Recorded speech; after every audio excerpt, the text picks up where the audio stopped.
ਸਤਿ ਸ੍ਰੀ ਅਕਾਲ। Just TV ਵੇਖਣ ਵਾਲੇ ਸਾਡੇ ਸਾਰੇ ਦਰਸ਼ਕਾਂ ਦਾ ਮੈਂ ਜਸਮੀਤ ਕੌਰ ਸਵਾਗਤ ਕਰਦੀ ਹਾਂ ਜੀ। ਲੈ ਕੇ ਹਾਜ਼ਰ ਹਾਂ ਖਾਸ ਪ੍ਰੋਗਰਾਮ। ਅੱਜ ਦਾ ਮੁੱਦਾ ਰੁਦਰਪ੍ਰਯਾਗ ਉੱਤਰਾਖੰਡ ਤੇ ਨਗਰਾਸੂ ਦੇ ਵਿੱਚ ਜੋ ਕੁਝ ਵੀ ਹੋਇਆ ਉਹ ਕਿਸੇ ਤੋਂ ਲੁਕਿਆ ਨਹੀਂ ਹੈ। ਨਿਹੰਗ ਸਿੰਘਾਂ ਤੇ ਕਈ ਸਵਾਲ ਖੜੇ ਹੋ ਰਹੇ। ਹੁਣ ਗ੍ਰਾਫਿਕਸ ਦੇ ਜ਼ਰੀਏ ਸਮਝਦੇ ਹਾਂ ਕਿ ਮੁੱਦਾ ਕੀ ਹੈ। ਅੱਜ ਦਾ ਮੁੱਦਾ ਕਬਜ਼ਾ ਕਲੇਸ਼ ਦੀ ਕਾਰਵਾਈ ਦੇ ਨਾਲ ਜੁੜਿਆ ਹੋਇਆ ਹੈ। ਰੁਦਰਪ੍ਰਯਾਗ ਦੇ ਨਗਰਾਸੂ ਦੇ ਵਿੱਚ ਨਿਹੰਗ ਸਿੰਘਾਂ ਦਾ ਵਿਵਾਦ ਵਧਿਆ ਹੈ। ਗੁਰਦੁਆਰਾ ਸਾਹਿਬ ਦੀ ਛੱਤ ਤੇ ਨਿਹੰਗ ਸਿੰਘਾਂ ਨੇ ਡੇਰਾ ਲਾ ਲਿਆ ਹੈ। ਰੁਦਰਪ੍ਰਯਾਗ ਦੇ ਨਗਰਾਸੂ ਦੇ ਵਿੱਚ ਨਿਹੰਗ ਸਿੰਘਾਂ ਤੇ ਇਲਜ਼ਾਮ ਲੱਗੇ ਨੇ। ਪ੍ਰਸ਼ਾਸਨ ਵੱਲ ਪਥਰਾਅ ਕਰਨ ਦੇ ਗੰਭੀਰ ਇਲਜ਼ਾਮ ਲਾਏ ਗਏ ਨੇ। ਨਿਹੰਗ ਸਿੰਘਾਂ ਤੇ ਗੁਰਦੁਆਰਾ ਸਾਹਿਬ ਤੇ ਕਬਜ਼ਾ ਕਰਨ ਦੇ ਦੋਸ਼ ਲਗਾਏ ਗਏ ਨੇ। ਪ੍ਰਸ਼ਾਸਨ ਵੱਲ ਪਥਰਾਅ ਕਰਨ ਦੇ ਅਤੇ ਗੁਰੂ ਘਰ ਤੇ ਕਬਜ਼ਾ ਕਰਨ ਦੇ ਇਲਜ਼ਾਮ ਨੇ, ਜਦਕਿ ਐਸਐਸਪੀ ਕਹਿ ਰਹੀ ਹੈ ਕਬਜ਼ੇ ਜਿਹੀ ਕੋਈ ਗੱਲ ਨਹੀਂ ਹੈ। ਯਾਤਰਾ ਦੇ ਵਿੱਚ ਸੰਗਤ ਨੂੰ ਤੰਗ ਕੀਤਾ ਜਾ ਰਿਹਾ ਤਾਂ ਆਏ ਆ, ਕਬਜ਼ਾ ਕਰਨ ਲਈ ਨਹੀਂ ਆਏ। ਨਿਹੰਗ ਸਿੰਘਾਂ ਦਾ ਕਹਿਣਾ ਹੈ ਕਰਨਪ੍ਰਯਾਗ ਜਿਹੜਾ ਮਾਮਲੇ ਦੇ ਵਿੱਚ ਸੈਲਾਨੀ ਗ੍ਰਿਫਤਾਰ ਕੀਤੇ ਸੀ, ਉਸ ਮਾਮਲੇ ਦੇ ਵਿੱਚ ਆਏ ਹਨ 4 ਨਿਹੰਗਾਂ ਦੀ ਗ੍ਰਿਫਤਾਰੀ ਹੋਈ ਸੀ। ਉਹਨਾਂ ਨਿਹੰਗਾਂ ਦੀ ਸਪੋਰਟ ਦੇ ਵਿੱਚ ਆਏ। ਮੁੱਖ ਮੰਤਰੀ ਮਾਨ ਨੇ ਸੀਐਮ ਧਾਮੀ ਨਾਲ ਇਸ ਮੁੱਦੇ ਤੇ ਗੱਲਬਾਤ ਕੀਤੀ ਹੈ। ਵਾਰਿਸ ਪੰਜਾਬ ਦੇ ਵੱਲੋਂ ਉੱਤਰਾਖੰਡ ਦੇ ਡੀਜੀਪੀ ਦੇ ਨਾਲ ਇਸ ਮੁਲਾਕਾਤ ਕੀਤੀ ਗਈ ਹੈ। ਇਹ ਅੱਜ ਦਾ ਸਾਡਾ ਮੁੱਦਾ ਹੈ ਜਿਸ ਤੇ ਅਸੀਂ ਚਰਚਾ ਕਰਨੀ ਹੈ। ਤੁਸੀਂ ਵੀ ਸਾਡੇ ਨਾਲ ਜੁੜ ਸਕਦੇ ਹੋ ਜੀ। ਸਾਡੇ ਨੰਬਰਸ ਤੁਹਾਡੀ ਟੀਵੀ ਸਕਰੀਨ ਦੇ ਉੱਪਰ ਫਲੈਸ਼ ਨੇ। ਇਹਨਾਂ ਨੰਬਰਾਂ ਤੇ ਤੁਸੀਂ ਕਾਲ ਕਰ ਸਕਦੇ ਹੋ ਤੇ ਸਾਡੇ ਨਾਲ ਤੁਸੀਂ ਆਪਣੀ ਰਾਏ ਸਾਂਝੀ ਕਰ ਸਕਦੇ ਹੋ। ਸਾਡੇ ਨੰਬਰਸ ਤੁਹਾਡੀ ਟੀਵੀ ਸਕਰੀਨ ਤੇ ਫਲੈਸ਼ ਨੇ। ਫੋਨ ਚੁੱਕੋ, ਨੰਬਰ ਡਾਇਲ ਕਰੋ ਤੇ ਆਪਣੀ ਰਾਏ ਦਿਓ। ਕੌਣ ਸਹੀ ਹੈ, ਕੌਣ ਗਲਤ ਹੈ, ਇਸ ਤੇ ਤੁਸੀਂ ਆਪਣਾ ਤਰਕ ਦੇ ਸਕਦੇ ਹੋ। ਕਿਵੇਂ ਮਸਲਾ ਹੱਲ ਹੋ ਸਕਦਾ ਹੈ, ਇਸ ਤੇ ਆਪਣਾ ਤਰਕ ਦੇ ਸਕਦੇ ਹੋ। ਹੁਣ ਮੁੱਦੇ ਤੇ ਆਉਂਦੇ ਆ। ਅਸੀਂ ਥੋੜੇ ਬੈਕਗ੍ਰਾਉਂਡ ਦੇ ਵਿੱਚ ਜਾਣਦੇ ਆ ਕਿ ਹੋਇਆ ਕੀ ਹੈ। ਦਰਅਸਲ ਉੱਤਰਾਖੰਡ ਦੇ ਹੇਮਕੁੰਟ ਸਾਹਿਬ ਦੀ ਯਾਤਰਾ ਚੱਲ ਰਹੀ ਸੀ। ਉਸੇ ਦੌਰਾਨ 4 ਨਿਹੰਗ ਸਿੰਘ ਯਾਤਰਾ ਤੇ ਗਏ। ਉੱਥੇ ਪਾਰਕਿੰਗ ਨੂੰ ਲੈ ਕੇ ਰੌਲਾ ਪਿਆ ਦੁਕਾਨਦਾਰ ਦੇ ਨਾਲ। ਦੁਕਾਨਦਾਰ ਕੁੱਟਣ ਨੂੰ ਆ ਗਿਆ ਤਾਂ ਨਿਹੰਗ ਸਿੰਘਾਂ ਨੇ ਆਪਣਾ ਸੈਲਫ ਡਿਫੈਂਸ ਕੀਤਾ ਤੇ ਬਾਕੀ ਦੇ ਦੁਕਾਨਦਾਰ ਕਰੀਬ 100 ਹੋਰ ਦੁਕਾਨਦਾਰ ਇਕੱਠੇ ਹੋ ਕੇ ਨਿਹੰਗ ਸਿੰਘਾਂ ਨੂੰ ਕੁੱਟਣ ਲਈ ਪੈ ਗਏ। ਨਿਹੰਗ ਸਿੰਘਾਂ ਨੇ ਸੈਲਫ ਡਿਫੈਂਸ ਦੇ ਲਈ ਆਪਣੇ ਬਚਾਅ ਦੇ ਲਈ ਤਲਵਾਰਾਂ ਚਲਾਈਆਂ ਤੇ ਉੱਥੋਂ ਚਲੇ। ਇਸ ਮਾਮਲੇ ਦੇ ਵਿੱਚ ਕੀ ਹੋਇਆ ਕਿ ਉੱਤਰਾਖੰਡ ਪੁਲਿਸ ਨੇ ਸਿਰਫ ਨਿਹੰਗ ਸਿੰਘਾਂ ਤੇ ਪਰਚਾ ਦਰਜ ਕੀਤਾ ਅਤੇ ਉਹਨਾਂ ਨੂੰ ਚੁੱਕ ਕੇ ਲੈ ਗਏ। ਜੇਕਰ ਵਾਕਿਆ ਹੀ ਨਿਹੰਗ ਸਿੰਘਾਂ ਨੇ ਮਾਰਨ ਦੇ ਇਰਾਦੇ ਦੇ ਨਾਲ ਵਾਰ ਕੀਤਾ ਹੁੰਦਾ ਤਾਂ ਉੱਥੋਂ ਭੱਜ ਜਾਂਦੇ, ਪਰ ਉਹ ਭੱਜੇ ਨਹੀਂ। ਮੋਹਾਲੀ ਦੇ ਰਹਿਣ ਵਾਲੇ ਸੀ, ਹੇਮਕੁੰਟ ਸਾਹਿਬ ਦੀ ਯਾਤਰਾ ਤੇ ਲੈ ਗਏ ਸੀ। ਪੁਲਿਸ ਤੇ ਉਹਨਾਂ ਨੂੰ 3rd ਡਿਗਰੀ ਟੌਰਚਰ ਕਰਨ ਦੇ ਇਲਜ਼ਾਮ ਹੈ। ਪੂਰੇ ਤਰੀਕੇ ਨਾਲ ਕਸਟਡੀ ਦੇ ਵਿੱਚ ਇਹਨਾਂ ਨਿਹੰਗ ਸਿੰਘਾਂ ਨੂੰ ਕੁੱਟਿਆ ਗਿਆ ਹੈ। ਦੂਜੇ ਪਾਸੇ ਉਹ ਵਿਅਕਤੀ ਜਿਸ ਦੇ ਨਾਲ ਝਗੜਾ ਹੋਇਆ ਸੀ ਉਸ ਤੇ ਕੋਈ ਕ੍ਰਾਸ ਐਫਆਈਆਰ ਦਰਜ ਨਹੀਂ ਹੋਈ ਹੈ। ਨਿਹੰਗ ਸਿੰਘ ਲਗਾਤਾਰ ਕਹਿ ਰਹੇ ਨੇ ਕਿ ਇਹ ਪਾਰਸ਼ਲਿਟੀ ਕਿਉਂ, ਇਹ ਵਿਤਕਰਾ ਕਿਉਂ। ਲੜਾਈ ਦੋਹਾਂ ਧਿਰਾਂ ਦੀ ਸੀ ਤਾਂ ਦੋਹੇ ਪਾਸੇ ਕ੍ਰਾਸ ਐਫਆਈਆਰ ਹੋਣੀ ਚਾਹੀਦੀ ਸੀ। ਸਿਰਫ ਉਸਨੂੰ ਇਸ ਲਈ ਛੱਡਿਆ ਗਿਆ ਕਿਉਂਕਿ ਉਹ ਉੱਤਰਾਖੰਡ ਦਾ ਵਸਨੀਕ ਹੈ। ਜਦੋਂ ਵੀ ਹੇਮਕੁੰਟ ਸਾਹਿਬ ਦੀ ਯਾਤਰਾ ਤੇ ਜਾਂਦੇ ਆ ਤਾਂ ਇੱਥੇ ਲੋਕ ਇਸੇ ਤਰ੍ਹਾਂ ਹੀ ਰੌਲਾ ਪਾਉਂਦੇ। ਇਸ ਤਰ੍ਹਾਂ ਦੀਆਂ ਖਬਰਾਂ ਸਾਹਮਣੇ ਆਈਆਂ ਸੀ। ਜਿਵੇਂ ਹੀ ਇਹਨਾਂ ਨਿਹੰਗ ਸਿੰਘਾਂ ਨੂੰ ਪੁਲਿਸ ਕਸਟਡੀ ਦੇ ਵਿੱਚ ਕੁੱਟਣ ਦੀਆਂ ਖਬਰਾਂ ਆਈਆਂ ਤਾਂ ਪੰਜਾਬ ਦੇ ਵਿੱਚ ਨਿਹੰਗ ਸਿੰਘ ਜਥੇਬੰਦੀਆਂ ਐਕਟਿਵ ਹੋ ਗਈਆਂ। ਵਾਰਿਸ ਪੰਜਾਬ ਦੇ ਜਥੇਬੰਦੀ ਐਕਟਿਵ ਹੋ ਗਈ। ਵਾਰਿਸ ਪੰਜਾਬ ਦੇ ਜਥੇਬੰਦੀ ਉੱਥੇ ਗਏ, ਡੀਜੀਪੀ ਦੇ ਨਾਲ ਗੱਲਬਾਤ ਕੀਤੀ। ਪੰਜਾਬ ਦੇ ਮੁੱਖ ਮੰਤਰੀ ਨੇ ਉੱਤਰਾਖੰਡ ਦੇ ਮੁੱਖ ਮੰਤਰੀ ਪੁਸ਼ਕਰ ਧਾਮੀ ਦੇ ਨਾਲ ਗੱਲਬਾਤ ਕੀਤੀ। ਹੁਣ ਜਿਹੜੇ ਨਿਹੰਗ ਸਿੰਘ ਉੱਥੇ ਗਏ ਸੀ, ਉੱਥੇ ਰੁਦਰਪ੍ਰਯਾਗ ਦੇ ਨਗਰਾਸੂ ਦੇ ਵਿੱਚ ਇੱਕ ਗੁਰਦੁਆਰਾ ਸਾਹਿਬ ਹੈ ਜਿੱਥੇ ਲੋਕ ਠਹਿਰੇ। ਉੱਥੇ ਥੋੜਾ ਜਿਹਾ ਰੌਲਾ ਪੈ ਗਿਆ। ਨਿਹੰਗ ਸਿੰਘਾਂ ਦਾ ਕਹਿਣਾ ਹੈ ਕਿ ਇੱਥੇ ਰਹਿਣ ਵਾਲੇ ਜਿਹੜੇ ਨਿਹੰਗ ਨੇ ਉਹ ਸਿਰਫ ਅੰਡਰਗਾਰਮੈਂਟਸ ਦੇ ਵਿੱਚ ਘੁੰਮਦੇ ਨੇ ਤੇ ਸਿਰ ਨੰਗਾ ਹੁੰਦਾ ਹੈ, ਵਾਲ ਖੁੱਲੇ ਲੈ ਕੇ ਘੁੰਮਦੇ ਨੇ। ਉਹਨਾਂ ਨੂੰ ਸਮਝਾਇਆ, ਰੌਲਾ ਪਿਆ ਤੇ ਆਪਸ ਦੇ ਵਿੱਚ ਝੜਪ ਪਈ। ਦੂਜੇ ਪਾਸੇ ਪ੍ਰਬੰਧਕਾਂ ਨੇ, ਜਿਹੜੇ ਇੱਥੇ ਦੇ ਗੁਰੂ ਘਰ ਦੇ ਪ੍ਰਬੰਧਕ ਨੇ ਨਗਰਾਸੂ ਦੇ, ਉਹਨਾਂ ਨੇ ਇਲਜ਼ਾਮ ਲਗਾ ਦਿੱਤਾ ਕਿ ਇਹ ਲੋਕ ਇੱਥੇ ਕਬਜ਼ਾ ਕਰਨ ਦੀ ਨੀਅਤ ਨਾਲ ਆਏ ਨੇ। ਇਹਨਾਂ ਨੇ ਸਾਡੇ ਨਿਹੰਗ ਸਿੰਘ ਕੁੱਟੇ। ਨਿਹੰਗ ਸਿੰਘ ਕਹਿੰਦੇ ਆ ਕਿ ਅਜਿਹੀ ਗੱਲ ਨਹੀਂ ਹੈ, ਸਿਰਫ ਇਹ ਲੋਕ ਗੁਰੂ ਘਰ ਦੀ ਮਰਿਆਦਾ ਦੀ ਉਲੰਘਣਾ ਕਰ ਰਹੇ ਸੀ। ਇਹਨਾਂ ਨੂੰ ਦੱਸਿਆ ਗਿਆ ਸੀ ਕਿ ਗੁਰੂ ਘਰ ਦੀ ਮਰਿਆਦਾ ਦੀ ਉਲੰਘਣਾ ਜਿਹੜੀ ਹੈ ਕਿਸੇ ਵੀ ਕੀਮਤ ਤੇ ਬਰਦਾਸ਼ਤ ਨਹੀਂ ਹੈ। ਜੇਕਰ ਨਿਹੰਗ ਸਿੰਘ ਹੀ ਗੁਰੂ ਘਰ ਦੀ ਮਰਿਆਦਾ ਨੂੰ ਉਲੰਘਣਾ ਕਰਨਗੇ ਤਾਂ ਦੂਜੇ ਲੋਕ ਕਿਵੇਂ ਇਸ ਦੀ ਪਾਲਣਾ ਕਰਨ। ਅਜਿਹਾ ਉਹਨਾਂ ਨਿਹੰਗ ਸਿੰਘਾਂ ਨੇ ਆਖਿਆ, ਜਿਹੜੇ ਨਿਹੰਗ ਸਿੰਘ ਉੱਥੇ ਗਏ ਸੀ। ਹਾਲਾਂਕਿ ਜਿੰਨਾ ਵੀ ਰੌਲਾ ਪਿਆ ਉਸ ਤੋਂ ਬਾਅਦ ਕੀ ਹੋਇਆ ਕਿ ਇਹ ਲੋਕ ਜਾਣ ਲੱਗੇ ਸੀ, ਉੱਥੇ ਪੁਲਿਸ ਘੁੰਮ ਰਹੀ ਸੀ, ਜੋ ਪ੍ਰਬੰਧਕਾਂ ਨੇ ਦੱਸਿਆ। ਤਾਂ ਇਹਨਾਂ ਲੋਕਾਂ ਨੂੰ ਲੱਗਿਆ, ਨਿਹੰਗ ਸਿੰਘਾਂ ਨੂੰ, ਕਿ ਪੁਲਿਸ ਉਹਨਾਂ ਨੂੰ ਫੜਨ ਆਈ, ਪ੍ਰਬੰਧਕਾਂ ਨੇ ਉਹਨਾਂ ਦੀ ਸ਼ਿਕਾਇਤ ਕਰ ਦਿੱਤੀ ਤੇ ਇਹ ਲੋਕ ਚੌਥੀ ਤੇ ਪੰਜਵੀਂ ਮੰਜ਼ਿਲ ਤੇ ਚਲੇ। ਇਲਜ਼ਾਮ ਨੇ ਕਿ ਇਹਨਾਂ ਨੇ ਪਥਰਾਅ ਕੀਤਾ ਪ੍ਰਬੰਧਕਾਂ ਤੇ, ਹਾਲਾਂਕਿ ਪਥਰਾਅ ਦੀ ਕੋਈ ਵੀਡੀਓ ਸਾਹਮਣੇ ਨਹੀਂ ਆਈ ਹੈ। ਇਲਜ਼ਾਮ ਇਹਨਾਂ ਤੇ ਵੀ ਲਾਏ ਕਿ ਇਹ ਕਬਜ਼ਾ ਕਰਨ ਆਏ ਨਹੀਂ ਗੁਰੂ ਘਰ। ਨਿਹੰਗ ਸਿੰਘ ਕਹਿੰਦੇ ਨੇ ਕਿ ਅਸੀਂ ਕਬਜ਼ਾ ਕਰਨ ਨਹੀਂ ਆਏ, ਅਸੀਂ ਸੰਗਤ ਦੀ ਸੁਰੱਖਿਆ ਲਈ, ਜਿਹੜੀ ਸੰਗਤ ਹੇਮਕੁੰਟ ਸਾਹਿਬ ਦੀ ਯਾਤਰਾ ਨੂੰ ਆਉਂਦੀ ਹੈ, ਰਸਤੇ ਦੇ ਵਿੱਚ ਉਹਨਾਂ ਨੂੰ ਤੰਗ ਪਰੇਸ਼ਾਨ ਕੀਤਾ ਜਾਂਦਾ ਹੈ, ਅਸੀਂ ਉਹਨਾਂ ਦੀ ਸੁਰੱਖਿਆ ਲਈ ਆਏ ਹਾਂ ਤਾਂ ਜੋ ਉਹਨਾਂ ਨੂੰ ਕੋਈ ਤੰਗ ਨਾ ਕਰੇ। ਇਸ ਸਭ ਦੇ ਵਿੱਚ ਪੁਲਿਸ ਪ੍ਰਸ਼ਾਸਨ ਨਿਹੰਗ ਸਿੰਘਾਂ ਨੂੰ ਮਨਾਉਣ ਦੇ ਲੱਗਿਆ ਹੋਇਆ ਕਿ ਹੇਠਾਂ ਐਸਐਸਪੀ ਨੇ ਆਖਿਆ ਹੈ ਕਿ ਅਜਿਹਾ ਕੋਈ ਵੀ ਨਹੀਂ ਹੈ ਕਿ ਗੁਰੂ ਘਰ ਤੇ ਕਬਜ਼ਾ ਕੀਤੀ ਗਈ ਹੈ, ਸੰਗਤ ਆ ਜਾ ਰਹੀ ਹੈ, ਚੱਲ ਰਿਹਾ ਹੈ, ਕਬਜ਼ੇ ਜਿਹੀ ਕੋਈ ਗੱਲਬਾਤ ਨਹੀਂ ਹੈ। ਇਹਨਾਂ ਦੀ ਆਪਸੀ ਹੀ ਜਿਹੜੀ ਥੋੜੀ ਗਲਤਫਹਿਮੀ ਹੈ ਉਹ ਹੈ। ਪਰ ਹੁਣ ਸਵਾਲ ਇਹ ਹੈ ਕਿ ਜੋ ਕੁਝ ਹੋ ਰਿਹਾ ਹੈ ਉਸ ਦੇ ਵਿੱਚ ਕੀ ਨਿਹੰਗ ਸਿੰਘਾਂ ਦੀ ਗਲਤੀ ਹੈ, ਕੀ ਹੇਮਕੁੰਟ ਸਾਹਿਬ ਦੇ ਪ੍ਰਬੰਧਕਾਂ ਦੀ ਗਲਤੀ ਹੈ, ਕਿ ਰੁਦਰਪ੍ਰਯਾਗ ਗੁਰੂ ਘਰ ਦੇ ਪ੍ਰਬੰਧਕਾਂ ਦੀ ਗਲਤੀ ਨਹੀਂ ਹੈ? ਇਹ ਸਾਰੇ ਹੀ ਸਵਾਲ ਖੜੇ ਹੋਏ ਕਿ ਆਖਰਕਾਰ ਅੱਜ ਗੁਰੂ ਦਾ ਸਿੰਘ ਕਿੱਥੇ ਖੜਿਆ ਹੈ। ਉਹ ਉਹਨਾਂ ਲੋਕਾਂ ਦੀ ਮਦਦ ਲਈ ਗਏ ਜੋ ਇੱਥੇ ਯਾਤਰਾ ਤੇ ਗਏ ਸੀ। ਕੀ ਇਹ ਪੁਲਿਸ ਦੀ ਜ਼ਿੰਮੇਵਾਰੀ ਨਹੀਂ ਸੀ? ਕੀ ਇਹ ਉੱਤਰਾਖੰਡ ਸਰਕਾਰ ਦੀ ਜ਼ਿੰਮੇਵਾਰੀ ਨਹੀਂ ਸੀ ਕਿ ਜਿਸ ਤਰ੍ਹਾਂ ਬਾਕੀ ਯਾਤਰਾਵਾਂ ਦੇ ਲਈ, ਚਾਰ ਧਾਮ ਦੀ ਯਾਤਰਾ ਦੇ ਲਈ ਪੁਲਿਸ ਸੁਰੱਖਿਆ ਮੁਹੱਈਆ ਕਰਵਾਈ ਜਾਂਦੀ ਹੈ, ਇਹ ਉੱਤਰਾਖੰਡ ਦੀ ਯਾਤਰਾ ਦੇ ਲਈ ਵੀ ਇਹ ਸੁਰੱਖਿਆ ਮੁਹੱਈਆ ਕਰਵਾਈ ਜਾਂਦੀ? ਅਜਿਹਾ ਨਹੀਂ ਹੁੰਦਾ। ਆਪਸ ਦੇ ਵਿੱਚ ਲੜਾਈਆਂ ਕਿ ਵਾਕਿਆ ਹੀ ਇੱਥੇ ਨਿਹੰਗਾਂ ਦੀ ਗਲਤੀ ਹੈ। ਤਸਵੀਰਾਂ ਤੁਸੀਂ ਦੇਖ ਸਕਦੇ ਹੋ, ਨਿਹੰਗ ਸਿੰਘ ਛੱਤ ਤੇ ਚੜ ਗਏ, ਕੁਝ ਚੌਥੀ ਮੰਜ਼ਿਲ ਤੇ ਚੜ ਗਏ। ਇਲਜ਼ਾਮ ਨੇ ਇਹਨਾਂ ਤੇ ਕਿ ਇਹਨਾਂ ਨੇ ਕਬਜ਼ੇ ਲਾਏ ਕੀਤੇ ਨਹੀਂ, ਪਰ ਨਿਹੰਗ ਕਹਿੰਦੇ ਨੇ ਕਿ ਅਸੀਂ ਕੋਈ ਕਬਜ਼ਾ ਨਹੀਂ ਕਰਨਾ, ਸਾਡੇ ਜੋ ਸੰਗਤ ਆ ਰਹੀ ਹੈ ਉਹਨਾਂ ਨੂੰ ਸੁਰੱਖਿਆ ਦਿੱਤੀ ਜਾਵੇ, ਅਸੀਂ ਆਪਣੇ ਘਰਾਂ ਨੂੰ ਚਲੇ ਜਾਵਾਂਗੇ, ਅਸੀਂ ਇੱਥੇ ਕਬਜ਼ਾ ਕਰਕੇ ਕੀ ਲੈਣਾ। ਇਹ ਸਾਰਾ ਮਸਲਾ ਹੈ। ਇੱਕ ਪਾਸੇ ਪ੍ਰਬੰਧਕ ਕਹਿੰਦੇ ਨੇ, ਦੂਜੇ ਪਾਸੇ ਨਿਹੰਗ ਸਿੰਘ ਆ ਜਾਂਦੇ ਨੇ, ਤੀਜੇ ਪਾਸੇ ਪੁਲਿਸ ਆ ਜਾਂਦੀ ਹੈ, ਚੌਥੇ ਪਾਸੇ ਪੋਲੀਟੀਕਲ ਪਾਰਟੀਆਂ ਆ ਜਾਂਦੀਆਂ ਨੇ ਤੇ ਪੰਜਵੇਂ ਪਾਸੇ ਸੰਗਤ ਆ। ਹੁਣ ਸਵਾਲ ਹੈ ਕਿ ਇਸ ਸਭ ਦੇ ਵਿੱਚ ਗਲਤ ਕੌਣ, ਸਹੀ ਕੌਣ? ਤੁਹਾਡੇ ਮੁਤਾਬਕ ਤੁਹਾਨੂੰ ਕੁਝ ਲੱਗਿਆ, ਤੁਹਾਨੂੰ ਕੀ ਲੱਗਦਾ ਹੈ? ਸੰਗਤ ਨੂੰ ਤੰਗ ਕਰਨ ਦਾ ਦਾਅਵਾ ਨਹੀਂ ਪੁੱਛਦਾ ਕਿ ਵਾਕਿਆ ਹੀ ਸੰਗਤ ਨੂੰ ਤੰਗ ਕੀਤਾ ਜਾ ਰਿਹਾ ਹੈ, ਉੱਥੋਂ ਦੇ ਲੋਕਾਂ ਨੂੰ ਇਸ ਨੂੰ ਲੈ ਕੇ ਕੋਈ ਪਛਤਾਵਾ ਨਹੀਂ ਹੈ। ਨੰਬਰ 2, ਲਗਰਾਸ ਵਿੱਚ ਮੱਚਿਆ ਬਵਾਲ ਮਸਲੇ ਦਾ ਕੀ ਹੱਲ? ਕਿ ਵਾਕਿਆ ਇਸ ਮਸਲੇ ਦਾ ਕੋਈ ਪਰਮਾਨੈਂਟ ਹੱਲ ਨਿਕਲ ਸਕਦਾ ਹੈ ਜਾਂ ਫਿਰ ਇਸ ਮਸਲੇ ਦਾ ਕੋਈ ਹੱਲ ਨਹੀਂ ਨਿਕਲ ਸਕਦਾ। ਇਸ ਦੇ ਵਿੱਚ ਨਿਹੰਗ ਸਿੰਘ ਗਲਤ ਨਹੀਂ ਜੋ ਪੰਜਾਬ ਤੋਂ ਗਏ ਨੇ, ਜਾਂ ਫਿਰ ਗੁਰਕਾ ਦੇ ਪ੍ਰਬੰਧਕ ਗਲਤ ਨੇ ਜਿਹੜੇ ਉੱਥੇ ਬੈਠੇ ਹੋਏ ਕਬਜ਼ਾ ਕਰਨ ਦੇ ਇਲਜ਼ਾਮ ਲਗਾ ਰਹੇ। ਇਹ ਜੋ ਕੁਝ ਹੋ ਰਿਹਾ ਇਸ ਨੂੰ ਵੇਖ ਕੇ ਕੁਝ ਵੱਡਾ ਹੋਣ ਦਾ ਜਿਹੜਾ ਹੈ ਡਰ ਵੀ ਸਾਰਿਆ ਹੈ ਕਿ ਕਿਤੇ ਕੁਝ ਵੱਡਾ ਨਾ ਹੋ ਜਾਵੇ ਜਿਸ ਤਰ੍ਹਾਂ 84 ਚ ਹੋਇਆ ਸੀ, ਕਿਤੇ ਕੁਝ ਅਜਿਹਾ ਨਾ ਹੋ ਜਾਏ, ਕਿਤੇ ਵੀ ਇਹ ਜਿਹੀ ਮਾਰ ਪੰਥ ਨੂੰ ਨਾ ਚੱਲੇ। ਅੱਜ ਦਾ ਮੁੱਦਾ ਕਬਜ਼ਾ ਪਲੇਟ ਕਾਰਵਾਈ ਦੇ ਨਾਲ ਜੁੜਿਆ। ਚੌਥਾ ਸਵਾਲ, ਸੈਲਾਨੀਆਂ ਤੇ ਕਾਰਵਾਈ ਗੁਰੂ ਘਰ ਤੱਕ ਲੈ ਆਈ। ਇਹ ਵਾਕਿਆ ਹੀ ਸੰਗਤ ਤੇ ਜਿਹੜੀ ਕਾਰਵਾਈ ਹੋਈ ਹੈ ਉਹ ਗੁਰੂ ਘਰ ਤੱਕ ਉਸ ਦੀ ਅੱਗ ਪਹੁੰਚੀ ਹੈ। ਧਰਮ ਦੇ ਨਾਮ ਤੇ ਬਵਾਲ, ਇਹ ਅੱਗ ਕਿਸਨੇ ਲਾਈ?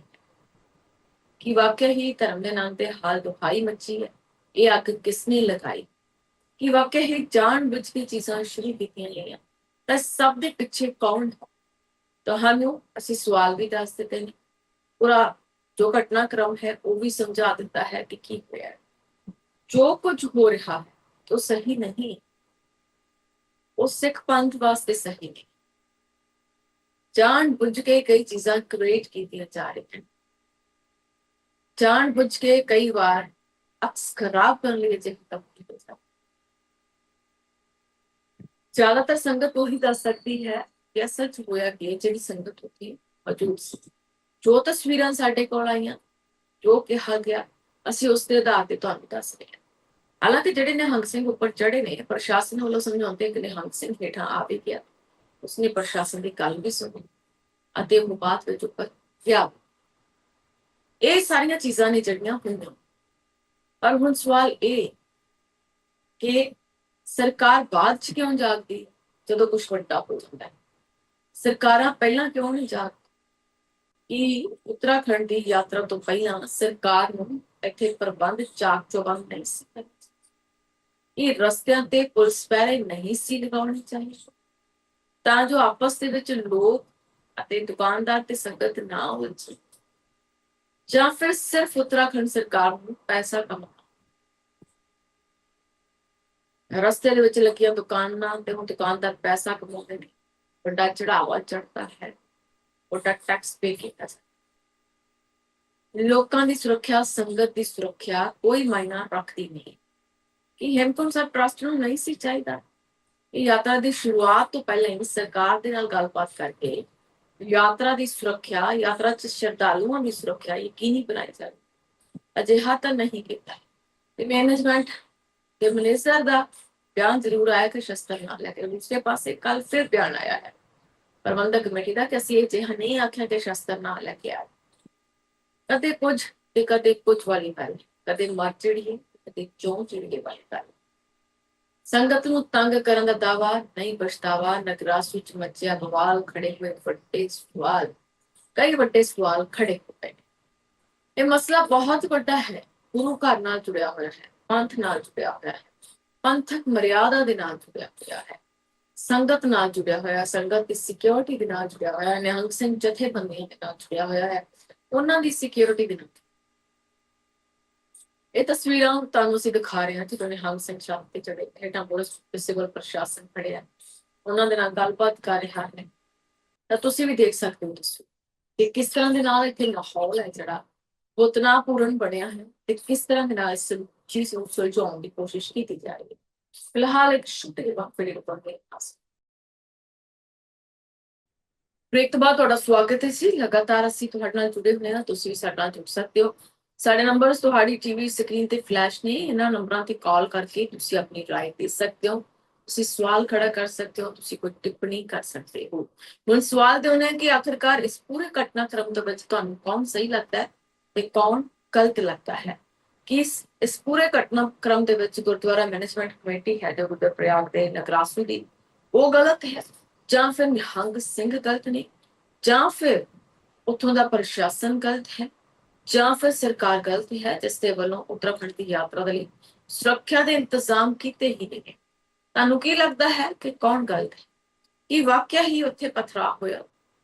ਕਿ ਜੇਕਰ ਪਥਰਾਅ ਹੋਇਆ ਤੇ ਗੁਰੂ ਸਾਹਿਬ ਦੀ ਮਰਿਆਦਾ ਦੇ ਉਲਟ ਨਹੀਂ ਹੈ ਤੇ ਛੱਤ ਤੋਂ ਪਥਰਾਅ ਕੀਤਾ ਗਿਆ? ਕਿ ਸੰਗਤ ਦੀ ਸੁਰੱਖਿਆ ਯਕੀਨੀ ਬਣਾਉਣਾ ਉੱਤਰਾਖੰਡ ਸਰਕਾਰ ਦੀ ਜ਼ਿੰਮੇਵਾਰੀ ਨਹੀਂ ਹੈ ਕਿ ਯਾਤਰਾ ਦੇ ਰੂਟ ਤੇ ਸੁਰੱਖਿਆ ਯਕੀਨੀ ਬਣਾਈ ਜਾਏ? ਕਈ ਸਵਾਲ ਨੇ ਜਿਹੜੇ ਉਹ ਖੜੇ ਹੋ ਰਹੇ। ਪ੍ਰਬੰਧਕ ਕਹਿੰਦੇ ਨੇ ਕਿ ਕਬਜ਼ਾ ਕੀਤਾ ਹੈ। ਜੇਕਰ ਉਹਨਾਂ ਨੇ ਕਬਜ਼ਾ ਕੀਤਾ ਹੈ ਨਿਹੰਗਾਂ ਨੇ, ਤਾਂ ਪ੍ਰਬੰਧਕਾਂ ਦੇ ਵੱਲੋਂ ਮੌਕੇ ਤੇ ਕਿਉਂ ਇਹ ਜਾਣਕਾਰੀ ਪੁਲਿਸ ਨੂੰ ਨਹੀਂ ਦਿੱਤੀ ਗਈ? ਬਾਅਦ ਵਿੱਚ ਇਹਨਾਂ ਡਿਲੇ ਕਰਕੇ ਇਹ ਜਾਣਕਾਰੀ ਕਿਉਂ ਦਿੱਤੀ ਗਈ? ਕਿ ਪ੍ਰਬੰਧ ਦੇ ਵਿੱਚ ਕੋਈ ਅਜਿਹੀ ਕਮੀ ਸੀ ਜਿਸ ਕਾਰਨ ਇਹ ਨੌਬਤ ਆਈ ਹੈ? ਇਹ ਸਵਾਲ ਖੜਾ ਹੁੰਦਾ ਹੈ। ਗੁਰਦੁਆਰਾ ਸਾਹਿਬ ਦੀ ਛੱਤ ਤੋਂ ਪਥਰਾਅ ਹੋਣ ਦੇ ਦੋਸ਼ ਲੱਗੇ ਨੇ ਕਿ ਇਹ ਪਥਰਾਅ ਗੁਰੂ ਘਰ ਦੀ ਮਰਿਆਦਾ ਦੇ ਉਲਟ ਨਹੀਂ ਹੈ। ਇਹ ਹਿੰਸਾ ਦੀ ਸ਼ੁਰੂਆਤ ਕਿਸ ਵੱਲੋਂ ਤੇ ਕਿਉਂ ਕੀਤੀ ਗਈ?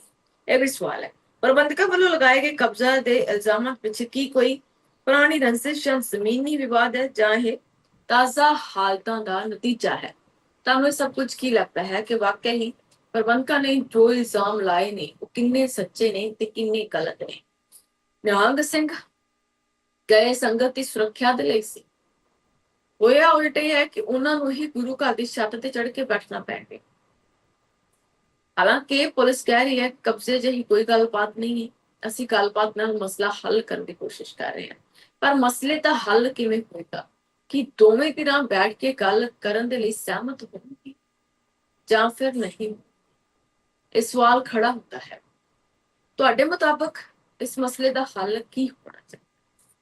ਕੀ ਕੋਈ ਸੋਲੂਸ਼ਨ ਇਸ ਚੀਜ਼ ਦਾ ਹੈ, ਜਾਂ ਫਿਰ ਸਿੱਖਾਂ ਨੂੰ ਆਪਣੇ ਧਾਮਾਂ ਦੀ ਯਾਤਰਾ ਬੰਦ ਕਰ ਦੇਣੀ ਚਾਹੀਦੀ ਹੈ?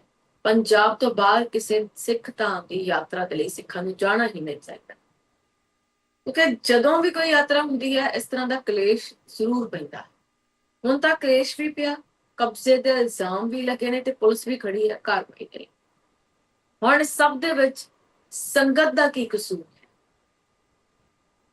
ਗਲਤੀ ਕਿਸ ਦੀ ਹੈ ਤੇ ਗਲਤੀ ਕਿਸ ਦੀ ਨਹੀਂ? ਕਿ ਵਾਕਿਆ ਇਸ ਮਸਲੇ ਨੂੰ ਕਿਸੇ ਤਰੀਕੇ ਦੇ ਨਾਲ ਸੌਟ ਆਊਟ ਕੀਤਾ ਜਾ ਸਕਦਾ ਹੈ? ਕਿ ਵਾਕਿਆ ਹੀ ਇਹ ਮਸਲਾ ਸੌਟ ਆਊਟ ਕੀਤਾ ਗਿਆ ਅਤੇ ਇਸ ਦੇ ਆ ਹੱਲ ਨਿਕਲੇ ਨੇ। ਅੱਗੇ ਤੋਂ ਇਸ ਤਰ੍ਹਾਂ ਦੀ ਕੋਈ ਸਮੱਸਿਆ ਨਹੀਂ ਆਈ ਕਿ ਵਾਕਿਆ ਹੀ ਨਗਰਾਸੂ ਦੇ ਗੁਰੂ ਘਰ ਦੇ ਵਿੱਚ ਨਿਹੰਗਾਂ ਦੇ ਵੱਲੋਂ, ਜੋ ਉੱਥੇ ਰਹਿਣ ਵਾਲੇ ਨਿਹੰਗ ਸਿੰਘ ਨੇ, ਉਹਨਾਂ ਦੇ ਵੱਲੋਂ ਮਰਿਆਦਾ ਦੀ ਉਲੰਘਣਾ ਕੀਤੀ ਗਈ ਕਿ ਸਿਰਫ ਅੰਡਰ ਗਾਰਮੈਂਟਸ ਪਾ ਕੇ ਉਹ ਉੱਥੇ ਘੁੰਮਦੇ ਨੇ, ਵਾਲ ਖੁੱਲੇ ਛੱਡੇ, ਜਾਂ ਫਿਰ ਅਜਿਹਾ ਕੁਝ ਵੀ ਨਹੀਂ, ਜਾਂ ਫਿਰ ਕਬਜ਼ਾ ਕੀਤਾ ਗਿਆ, ਜਾਂ ਫਿਰ ਕਬਜ਼ੇ ਜਿਹੀ ਕੋਈ ਗੱਲ ਹੈ ਹੀ ਨਹੀਂ। ਇਹ ਜਾਣ ਬੁੱਝ ਕੇ ਇੱਕ ਪ੍ਰਪੰਚ ਰਚਿਆ ਗਿਆ ਕਿ ਨਿਹੰਗ ਸਿੰਘਾਂ ਦੇ ਵੱਲੋਂ ਕਬਜ਼ਾ ਕੀਤਾ ਗਿਆ ਹੈ।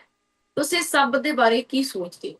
ਇਹ ਅਸੀਂ ਤੁਹਾਡੀ ਰਾਏ ਲੈਣਾ ਚਾਹੁੰਦੇ ਹਾਂ ਇਸ ਬਾਬਤ ਕਿ ਸੰਗਤ ਦੀ ਰਾਏ, ਜੋ ਦਰਸ਼ਕ ਨੇ ਉਹਨਾਂ ਦੀ ਰਾਏ ਕੀ ਹੈ, ਉਹ ਇਸ ਸਾਰੇ ਘਟਨਾਕ੍ਰਮ ਨੂੰ ਕਿਵੇਂ ਦੇਖਦੇ, ਇਸ ਘਟਨਾਕ੍ਰਮ ਦੇ ਵਿੱਚ ਕੀ ਸੋਲੂਸ਼ਨ ਹੋ ਸਕਦਾ ਹੈ, ਕਿਹਦੀ ਗਲਤੀ ਹੈ, ਕੀ ਹੋ ਸਕਦਾ ਹੈ ਤੇ ਕੀ ਨਹੀਂ, ਕਿ ਵਾਕਿਆ ਹੀ ਸੰਗਤ ਨੂੰ ਅਜਿਹੀਆਂ ਚੀਜ਼ਾਂ ਤੋਂ ਡਰ ਨਹੀਂ ਲੱਗਦਾ, ਜਾਂ ਫਿਰ ਸੰਗਤ ਲਈ ਕੁਝ ਕੀਤਾ ਨਹੀਂ ਜਾ ਰਿਹਾ, ਆਪਸ ਦੇ ਵਿੱਚ ਹੀ ਨਿੱਜੀ ਰੰਜਿਸ਼ਾਂ ਕੱਢੀਆਂ ਜਾ ਰਹੀਆਂ ਨੇ, ਜਾਂ ਫਿਰ ਨਿੱਜੀ ਰੰਜਿਸ਼ਾਂ ਨਾ ਹੋ ਕੇ ਵਾਕਿਆ ਹੀ ਗੁਰੂ ਘਰ ਦੇ ਵਿੱਚ ਪ੍ਰਬੰਧ ਨੇ ਜਿਹੜੇ ਸਹੀ ਨਹੀਂ ਸੀ, ਉਹਨਾਂ ਤੇ ਸਵਾਲ ਹੈ ਜਿਹੜੇ ਉਹ ਖੜੇ ਹੋਏ ਕਿ ਵਾਕਿਆ ਹੀ ਇਹ ਲੜਾਈ ਪ੍ਰਬੰਧਾਂ ਨੂੰ ਲੈ ਕੇ ਸੀ, ਕਿ ਵਾਕਿਆ ਇਹ ਲੜਾਈ ਗੁਰੂ ਘਰ ਦੀ ਮਰਿਆਦਾ ਦੀ ਉਲੰਘਣਾ ਕਰਨ ਨੂੰ ਲੈ ਕੇ ਸੀ, ਤਾਂ ਫਿਰ ਕਬਜ਼ੇ ਤੇ ਇਲਜ਼ਾਮ ਕਿਉਂ ਲਾਏ ਗਏ?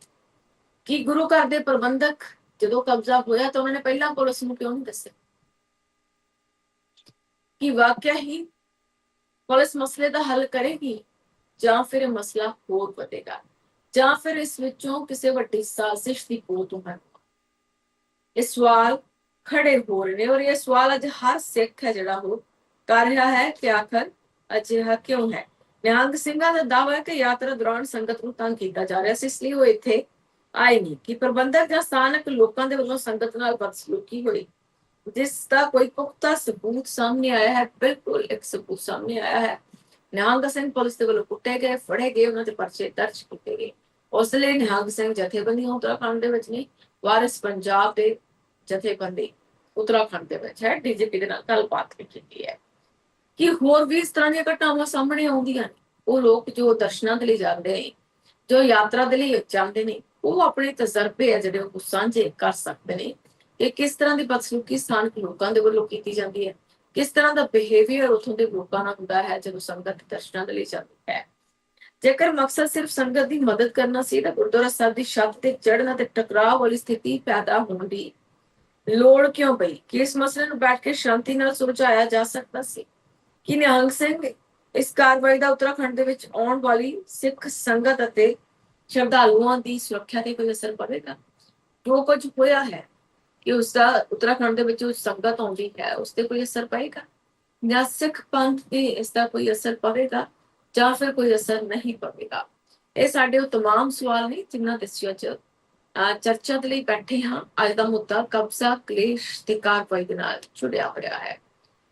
ਸੰਗਤ ਤੇ ਕਾਰਵਾਈ ਗੁਰੂ ਘਰ ਤੱਕ ਲੈ ਆਈ, ਜੋ ਕਾਰਵਾਈ ਹੋਈ ਹੈ ਗੁਰੂ ਘਰ ਤੇ ਲੈ ਆਈ ਹੈ। ਧਰਮ ਦੇ ਨਾਮ ਤੇ ਲੜਾਈ ਕਿਹਨੇ ਅੱਗ ਲਗਾਈ ਹੈ, ਅੱਗ ਕਿਸਨੇ ਲਗਾਈ ਹੈ? ਆਖਿਰਕਾਰ ਧਰਮ ਦੇ ਨਾਮ ਤੇ ਜੋ ਲੜਾਈ ਹੋ ਰਹੀ ਹੈ, ਸੰਗਤ ਨੂੰ ਤੰਗ ਕਰਨ ਦਾ ਦਾਵਾ ਨਹੀਂ, ਕੋਈ ਪਛਤਾਵਾ।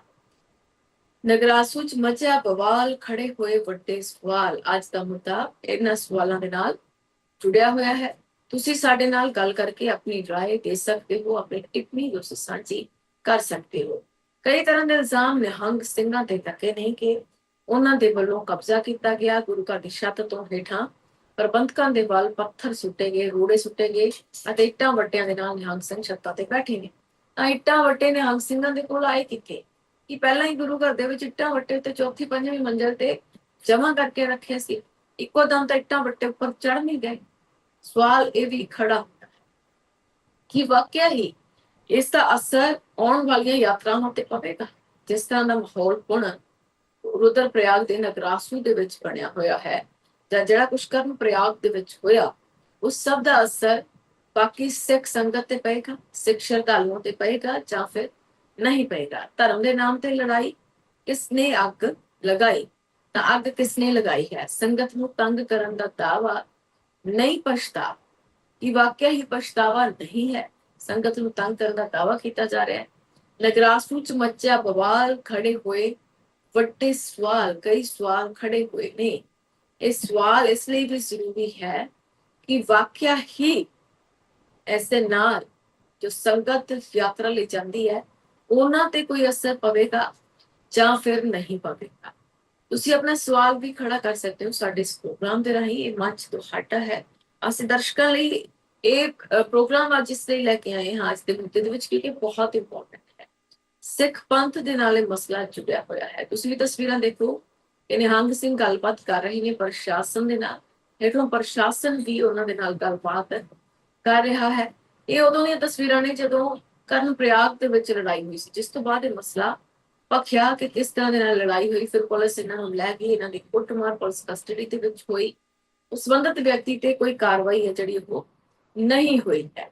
ਕਿ ਵਾਕਿਆ ਹੀ ਇਹ ਸਭ ਚੀਜ਼ਾਂ ਨੇ ਜਿਹੜੀਆਂ ਉਹ ਸੰਗਤ ਤੇ ਅਸਰ ਪਾਉਣ, ਕਿ ਸੰਗਤ ਦੀ ਸੁਰੱਖਿਆ ਆ ਸੰਤੋਸ਼ ਇਸ ਦੇ ਵਿੱਚ ਵਧੇਗਾ। ਫਿਲਹਾਲ ਇੱਕ ਬ੍ਰੇਕ ਦੇ ਲਈ ਰੁਕਦੇ ਹਾਂ, ਹਾਜ਼ਰ ਹੁੰਦੇ ਹਾਂ। ਬ੍ਰੇਕ ਤੋਂ ਬਾਅਦ ਤੁਹਾਡਾ ਸਵਾਗਤ ਹੈ ਜੀ। ਲਗਾਤਾਰ ਅਸੀਂ ਤੁਹਾਡੇ ਨਾਲ ਜੁੜੇ ਹੋਏ ਹਾਂ। ਤੁਸੀਂ ਵੀ ਸਾਡੇ ਨਾਲ ਜੁੜ ਸਕਦੇ ਹੋ। ਸਾਡੇ ਨੰਬਰਸ ਤੁਹਾਡੀ ਟੀਵੀ ਸਕਰੀਨ ਦੇ ਉੱਪਰ ਫਲੈਸ਼ ਹੋ ਰਹੇ ਨੇ। ਇਹਨਾਂ ਨੰਬਰਾਂ ਤੇ ਤੁਸੀਂ ਕਾਲ ਕਰ ਸਕਦੇ ਹੋ ਤੇ ਆਪਣੀ ਰਾਏ ਤੁਸੀਂ ਸਾਡੇ ਨਾਲ ਸਾਂਝੀ ਕਰ ਸਕਦੇ ਹੋ। ਸਾਡੇ ਨੰਬਰਸ ਤੁਹਾਡੀ ਟੀਵੀ ਸਕਰੀਨ ਦੇ ਉੱਪਰ ਫਲੈਸ਼ ਨੇ। ਫੋਨ ਚੁੱਕੋ, ਨੰਬਰ ਡਾਇਲ ਕਰੋ ਤੇ ਆਪਣੀ ਰਾਏ ਦਿਓ। ਜੋ ਕੁਝ ਵੀ ਹੋ ਰਿਹਾ ਹੈ ਉਸ ਦੀਆਂ ਤਸਵੀਰਾਂ ਅਸੀਂ ਤੁਹਾਨੂੰ ਦਿਖਾਈਆਂ। ਹੁਣ ਤੱਕ ਅਸੀਂ ਡਿਟੇਲ ਦੇ ਵਿੱਚ ਵੀ ਦੱਸਿਆ ਕਿ ਕੀ ਕੁਝ ਉੱਥੇ ਹੋਇਆ ਹੈ। ਹੁਣ ਜੋ ਕੁਝ ਵੀ ਹੋਇਆ ਹੈ ਉਸ ਦਾ ਹੱਲ ਕੋਈ ਨਿਕਲੇਗਾ ਜਾਂ ਫਿਰ ਨਹੀਂ ਨਿਕਲੇਗਾ, ਇਸ ਤੇ ਚਰਚਾ ਕਰਨ ਦੀ ਵਾਰੀ। ਕਿ ਜੋ ਕੁਝ ਹੋਇਆ ਹੈ ਉਸ ਦਾ ਅਸਰ ਯਾਤਰਾ ਲਈ ਗਈ ਸੰਗਤ ਤੇ ਪਵੇਗਾ ਜਾਂ ਫਿਰ ਨਹੀਂ ਪਵੇਗਾ, ਜਾਂ ਫਿਰ ਕਿਸੇ ਨੂੰ ਕੁਝ ਲੈਣਾ ਦੇਣਾ ਹੀ ਨਹੀਂ। ਸਿਰਫ ਇਹ ਲੜਾਈ ਨਿਹੰਗ ਸਿੰਘਾਂ ਅਤੇ ਪ੍ਰਬੰਧਕਾਂ ਦੀ, ਕਿ ਇਸ ਨੂੰ ਇਹ ਲੜਾਈ ਕਹਿ ਕੇ ਛੱਡਿਆ ਜਾ ਸਕਦਾ ਹੈ ਜਾਂ ਪੂਰੀ ਸਮੁੱਚੀ ਸਿੱਖ ਕੌਮ ਨੂੰ ਇਸ ਦੇ ਵਿੱਚ ਦਖਲ ਦੇਣਾ ਚਾਹੀਦਾ, ਕਿ ਕੋਈ ਅਸਰ ਇਸ ਦਾ ਬਾਕੀ ਸੰਗਤ ਤੇ ਪਵੇਗਾ ਜੋ ਕੁਝ ਨਗਰਾਸੂ ਦੇ ਵਿੱਚ ਹੋ ਰਿਹਾ। ਕਿ ਵਾਕਿਆ ਹੀ ਇਹ ਮਸਲਾ ਜਿਵੇਂ ਸ਼ੁਰੂ ਹੋਇਆ ਉਸ ਦੇ ਹੱਲ ਲਈ ਪ੍ਰਬੰਧਕਾਂ ਨੂੰ ਪਹਿਲਾਂ ਕੁਝ ਨਹੀਂ ਸੀ ਕਰਨਾ ਚਾਹੀਦਾ, ਪੁਲਿਸ ਨੂੰ ਕੁਝ ਨਹੀਂ ਸੀ ਕਰਨਾ ਚਾਹੀਦਾ, ਜਾਂ ਫਿਰ ਪੁਲਿਸ ਨੂੰ ਕੁਝ ਕਰਨਾ ਚਾਹੀਦਾ ਸੀ, ਪ੍ਰਬੰਧਕਾਂ ਨੂੰ ਪਹਿਲਾਂ ਹੀ ਕੁਝ ਕਰਨਾ ਚਾਹੀਦਾ ਸੀ। ਕਿ ਗੁਰੂ ਘਰ ਦੀ ਮਰਿਆਦਾ ਦੀ ਵਾਕਿਆ ਹੀ ਉਲੰਘਣਾ ਹੋ ਰਹੀ, ਕਿ ਉੱਥੇ ਰਹਿਣ ਵਾਲੇ ਨਿਹੰਗ ਸਿੰਘ ਵਾਕਿਆ ਹੀ ਪੂਰੇ ਬਾਣੇ ਦੇ ਵਿੱਚ ਨਹੀਂ ਰਹਿੰਦੇ ਨੇ, ਸਿਰ ਨੰਗਾ ਰੱਖ ਕੇ ਖੁੱਲੇ ਵਾਲ ਛੱਡ ਕੇ ਅੰਡਰਗਾਰਮੈਂਟਸ ਦੇ ਵਿੱਚ ਹੀ ਘੁੰਮਦੇ ਨੇ। ਇਹ ਗੁਰੂ ਘਰ ਦੀ ਮਰਿਆਦਾ ਦੀ ਉਲੰਘਣਾ ਨਹੀਂ ਹੈ। ਕਿ ਜਿਸ ਤਰ੍ਹਾਂ ਦੇ ਨਾਲ ਵਿਵਾਦ ਵਧਿਆ, ਇਲਜ਼ਾਮ ਨੇ ਕਿ ਛੱਤ ਤੋਂ ਪੱਥਰ ਸੁੱਟੇ ਗਏ। ਛੱਤ ਤੇ ਪੱਥਰ ਆਏ ਕਿੱਥੇ? ਉਹ ਪੱਥਰ ਕਿਹਨੇ ਲੈ ਕੇ ਆਂਦੇ? ਕਦੋਂ ਤੋਂ ਇਕੱਠੇ ਹੋ ਰਹੇ ਸੀ? ਇਹ ਤਾਂ ਹੈ ਨਹੀਂ ਕਿ ਨਿਹੰਗ ਸਿੰਘ ਗਏ ਔਰ ਆਪਣੇ ਨਾਲ ਪੱਥਰ ਇਕੱਠੇ ਕਰਕੇ ਲੈ ਗਏ। ਇਹ ਉੱਥੋਂ ਦੇ ਰਹਿਣ ਵਾਲੇ ਪ੍ਰਬੰਧਕ ਹੀ ਦੱਸ ਸਕਦੇ ਨੇ ਕਿ ਪੱਥਰਬਾਜ਼ੀ ਹੋਈ ਤਾਂ ਪੱਥਰ ਆਏ, ਉਹ ਇੱਟਾਂ ਪੱਟੇ ਆਏ ਕਿੱਥੋਂ? ਕਿ ਵਾਕਿਆ ਹੀ ਪੱਥਰਬਾਜ਼ੀ ਹੋਈ, ਕਿ ਟਕਰਾਅ ਇੰਨਾ ਜ਼ਿਆਦਾ ਵਧਿਆ ਹੋਇਆ ਹੈ ਕਿ ਇਸ ਦਾ ਕੋਈ ਸੋਲੂਸ਼ਨ ਹੀ ਨਹੀਂ ਨਿਕਲ ਸਕਦਾ, ਜਾਂ ਫਿਰ ਪ੍ਰਸ਼ਾਸਨ ਸੋਲੂਸ਼ਨ ਕਰਨਾ ਹੀ ਨਹੀਂ ਚਾਹੁੰਦਾ, ਇਹ ਗੱਲ ਵਧਾਉਣਾ ਚਾਹੁੰਦਾ ਹੈ, ਜਾਂ ਫਿਰ ਪ੍ਰਬੰਧਕ ਜਾਣਬੁੱਝ ਕੇ ਕਬਜ਼ੇ ਤੇ ਇਲਜ਼ਾਮ ਲਾ ਰਹੇ ਨੇ, ਕਿਉਂਕਿ ਐਸਐਸਪੀ ਤਾਂ ਕਹਿ ਰਹੀ ਹੈ ਕਿ ਕਬਜ਼ੇ ਦੀ ਕੋਈ ਗੱਲ ਹੈ ਹੀ ਨਹੀਂ। ਗੁਰੂ ਘਰ ਦੇ ਵਿੱਚ ਸੰਗਤ ਆਮ ਕਰਕੇ ਆ ਰਹੀ ਹੈ, ਲੰਗਰ ਚੱਲ ਰਿਹਾ ਹੈ, ਕੀਰਤਨ ਸਰਵਣ ਕੀਤਾ ਜਾ ਰਿਹਾ ਹੈ, ਕਬਜ਼ੇ ਦੀ ਕੋਈ ਗੱਲ ਹੀ ਨਹੀਂ। ਤਾਂ ਫਿਰ ਕਬਜ਼ਾ ਸ਼ਬਦ ਹੈ ਜਿਹੜਾ ਕਿੱਥੋਂ ਆਇਆ? ਪ੍ਰਬੰਧਕਾਂ ਨੇ ਅਜਿਹੇ ਇਲਜ਼ਾਮ ਕਿਉਂ ਲਾਏ ਕਿ ਕਬਜ਼ਾ ਕੀਤਾ ਗਿਆ ਹੈ? ਕਿ ਇਹ ਧਰਮ ਦੇ ਨਾਮ ਤੇ ਲੜਾਈ ਜਿਸਨੇ ਵੀ ਕਰਵਾਈ ਹੈ ਉਹ ਅੱਗ ਉਸਨੇ ਕਿਉਂ ਲਗਾਈ ਹੈ? ਇਹ ਸਾਨੂੰ ਸਮਝਣ ਦੀ ਲੋੜ ਹੈ। ਬਿਲਕੁਲ ਨਿਹੰਗ ਸਿੰਘ ਛੱਤ ਤੇ ਚੜੇ ਨੇ, ਚੌਥੀ ਮੰਜ਼ਲ ਤੇ ਚੜੇ ਨੇ, ਛੱਤ ਤੇ ਚੜੇ ਨੇ, ਪਰ ਕੀ ਕਬਜ਼ਾ ਤੁਹਾਨੂੰ ਲੱਗਦਾ ਕਿ ਕਿਸੇ ਪਾਸੇ ਕਬਜ਼ਾ ਹੋਇਆ ਹੋਇਆ? ਇਹ ਨਿਹੰਗ ਸਿੰਘ ਕਹਿੰਦੇ ਨੇ ਕਿ ਅਸੀਂ ਸੰਗਤ ਦੀ ਸੁਰੱਖਿਆ ਦੇ ਲਈ ਆਏ ਤੇ ਖੁਦ ਹੀ ਇੱਥੇ ਇਹਨਾਂ ਨੂੰ ਪੁਲਿਸ ਨੇ ਕੀ ਗਿਆ। ਜਦੋਂ ਸੁਰੱਖਿਆ ਦੇ ਵਿੱਚ ਚੂਕ ਹੋਈ ਹੈ ਤਾਂ ਨਿਹੰਗ ਸਿੰਘ ਜਥੇਬੰਦੀਆਂ ਜਾਣਗੇ, ਉਹਨਾਂ ਦਾ ਫਰਜ਼ ਹੈ ਕਿ ਸਿੱਖ ਸੰਗਤ ਦੀ ਮਦਦ ਕੀਤੀ ਜਾਵੇ। ਉਹਦੇ ਗੁਰੂ ਸਾਹਿਬਾਨਾਂ ਨੇ ਇਹੀ ਸਿਖਾਇਆ ਹੈ। ਤਾਂ ਅਜਿਹੇ ਦੇ ਵਿੱਚ ਜਦੋਂ ਕਰਨ ਪ੍ਰਯਾਗ ਦੇ ਵਿੱਚ 4 ਨਿਹੰਗਾਂ ਦੀ ਕੁੱਟਮਾਰ ਹੋਈ, ਬੁਰੇ ਤਰੀਕੇ ਦੇ ਨਾਲ ਪੁਲਿਸ ਨੇ ਉਹਨਾਂ ਨੂੰ ਕੁੱਟਿਆ ਕਸਟਡੀ ਦੇ ਵਿੱਚ, ਉਹਨਾਂ ਤੇ ਪਰਚਾ ਦਰਜ ਹੋਇਆ, ਤਾਂ ਉਹਨਾਂ ਨਿਹੰਗਾਂ ਨੂੰ ਛੁਡਵਾਉਣ ਦੀ ਮੰਗ ਲੈ ਕੇ ਲੋਕ ਗਏ, ਜਿਹੜੀ ਸੰਗਤ ਹੈ ਉਹਨਾਂ ਦੀ ਸੁਰੱਖਿਆ ਦੇ ਲਈ ਗਏ, ਤਾਂ ਜੋ ਕਿਸੇ ਹੋਰ ਨਾਨਕ ਨਾਮ ਲੈਵਾ ਸੰਗਤ ਨੂੰ ਅਜਿਹੀ ਸਥਿਤੀ ਦਾ ਸਾਹਮਣਾ ਨਾ ਕਰਨਾ ਪਵੇ। ਆਮ ਕਰਕੇ ਸਾਰੇ ਲੋਕ ਨਹੀਂ, ਕੁਝ ਲੋਕ ਅਜਿਹੇ ਹੁੰਦੇ ਨੇ ਲੋਕਲ ਰਹਿਣ ਵਾਲੇ ਜੋ ਬਾਹਰੋਂ ਆਏ ਲੋਕਾਂ ਨੂੰ ਤੰਗ ਪਰੇਸ਼ਾਨ ਕਰਦੇ ਨੇ, ਬਾਹਰੋਂ ਆਈ ਸੰਗਤ ਨੂੰ ਤੰਗ ਪਰੇਸ਼ਾਨ ਕਰਦੇ ਨੇ। ਜਿਵੇਂ ਕਰਨ ਪ੍ਰਯਾਗ ਦੇ ਵਿੱਚ ਇੱਕ ਦੁਕਾਨਦਾਰ ਨੇ 4 ਨਿਹੰਗਾਂ ਨੂੰ ਕੀਤਾ, ਬਾਅਦ ਵਿੱਚ ਸਾਰੇ ਹੀ ਦੁਕਾਨਦਾਰਾਂ ਨੇ ਉਸ ਦੁਕਾਨਦਾਰ ਦੀ ਮਦਦ ਕੀਤੀ ਤੇ ਨਿਹੰਗਾਂ ਨੂੰ ਕੁੱਟਣ ਪੈ ਗਏ। ਉਸ ਤੋਂ ਬਾਅਦ ਪੁਲਿਸ ਨੇ ਇਹਨਾਂ ਨੂੰ ਫੜ ਲਿਆ। ਜੇਕਰ ਇਹਨਾਂ ਨੇ ਵਾਕਈ ਹੀ ਕਿਸੇ ਨੂੰ ਮਾਰਨਾ ਹੁੰਦਾ ਤਾਂ ਉੱਥੋਂ ਭੱਜ ਜਾਂਦੇ, ਪੁਲਿਸ ਉਹਨਾਂ ਨੂੰ ਫੜ ਨਹੀਂ ਸੀ ਸਕਦੀ। ਉੱਤਰਾਖੰਡ, ਇਹ ਪੰਜਾਬ ਵਾਪਸ ਮੁਹਾਲੀ ਆ ਸਕਦੀ। ਤਾਂ ਜੋ ਕੁਝ ਵੀ ਹੋਇਆ ਹੈ ਉਸ ਦੇ ਵਿੱਚ ਗਲਤੀ ਕਿਸ ਦੀ ਹੈ? ਕੌਣ ਇਸ ਸਾਰੇ ਹੀ ਸਿਚੁਏਸ਼ਨ ਦੇ ਲਈ ਜ਼ਿੰਮੇਵਾਰ ਠਹਿਰਾਇਆ ਜਾ ਸਕਦਾ ਹੈ? ਜਦੋਂ ਦੋ ਸੂਬਿਆਂ ਦੇ ਮੁੱਖ ਮੰਤਰੀ ਗੱਲਬਾਤ ਕਰਨ ਕਾਨੂੰਨ ਵਿਵਸਥਾ ਨੂੰ ਲੈ ਕੇ, ਤਾਂ ਉਦੋਂ ਗੱਲ ਛੋਟੀ ਨਹੀਂ ਰਹਿ ਜਾਂਦੀ ਹੈ ਕਿ ਪਹਿਲਾਂ ਤੋਂ ਹੀ ਸੰਗਤ ਦੀ ਸੁਰੱਖਿਆ ਲਈ ਕਦਮ ਹੈ ਜਿਹੜੇ ਨਹੀਂ ਚੁੱਕੇ ਜਾਣੇ ਚਾਹੀਦੇ ਸੀ। ਕਿ ਜੋ ਕੁਝ ਹੁਣ ਨਿਹੰਗਾਂ ਦੇ ਵੱਲੋਂ ਕੀਤਾ ਜਾ ਰਿਹਾ ਹੈ ਕਿ ਉਹ ਸਹੀ ਹੈ? ਕਿ ਵਾਕਿਆ ਹੀ ਕਬਜ਼ਾ ਗੁਰੂ ਘਰ ਤੇ ਕੀਤਾ ਗਿਆ? ਜੇਕਰ ਕਬਜ਼ਾ ਕੀਤਾ ਗਿਆ ਤਾਂ ਅਜਿਹਾ ਕਿਉਂ ਹੋਇਆ ਹੈ? ਇਹ ਆਪਸੀ ਰੰਜਿਸ਼ ਹੈ, ਨਿੱਜੀ ਲੜਾਈ ਹੈ, ਜਾਂ ਫਿਰ ਕੀ? ਕਿਉਂਕਿ ਤਰ੍ਹਾਂ ਤਰ੍ਹਾਂ ਦੇ ਇਲਜ਼ਾਮ ਲੱਗ ਰਹੇ ਨੇ। ਪ੍ਰਬੰਧਕ ਕੁਝ ਕਹਿੰਦੇ ਨੇ, ਨਿਹੰਗ ਸਿੰਘ ਕੁਝ ਕਹਿੰਦੇ ਨੇ, ਪੁਲਿਸ ਕੁਝ ਕਹਿੰਦੀ ਹੈ। ਇਸ ਸਭ ਦੇ ਵਿੱਚ ਸੰਗਤ ਦਾ ਕੀ ਕਸੂਰ? ਜਿਹੜੀ ਸੰਗਤ ਉੱਥੇ ਯਾਤਰਾ ਦੇ ਲਈ ਗਈ ਹੈ। ਸੰਗਤ ਨੂੰ ਤੰਗ ਕਰਨ ਦਾ ਦਾਵਾ ਨਹੀਂ, ਪਛਤਾਵਾ। ਨਗਰਾਸ ਵਿੱਚ ਮਚਿਆ ਬਵਾਲ, ਕੜੇ ਹੋਏ ਵੱਡੇ ਸਵਾਲ। ਕਈ ਸਵਾਲ ਨੇ ਜਿਹੜੇ ਉਹ ਖੜੇ ਹੋਏ। ਇਹ ਮਸਲਾ ਜਿਹੜਾ ਪੰਥ ਦੇ ਨਾਲ, ਸਿੱਖ ਸੰਗਤ ਨਾਲ ਜੁੜਿਆ, ਇਹ ਵਾਕਿਆ ਹੀ ਸਿੱਖ ਸੰਗਤ ਹੁਣ ਬੇਧੜਕ ਹੋ ਕੇ, ਬੇਡਰ ਹੋ ਕੇ ਹੇਮਕੁੰਟ ਸਾਹਿਬ ਦੀ ਯਾਤਰਾ ਕਰ ਸਕੇਗੀ? ਕਿਉਂਕਿ ਯਾਤਰਾ ਹਰ ਸਾਲ ਹੁੰਦੀ ਹੈ, ਲੱਖਾਂ ਦੀ ਤਾਦਾਦ ਵਿੱਚ ਸੰਗਤ ਯਾਤਰਾ ਕਰਨ ਦੇ ਲਈ ਜਾਂਦੀ ਹੈ।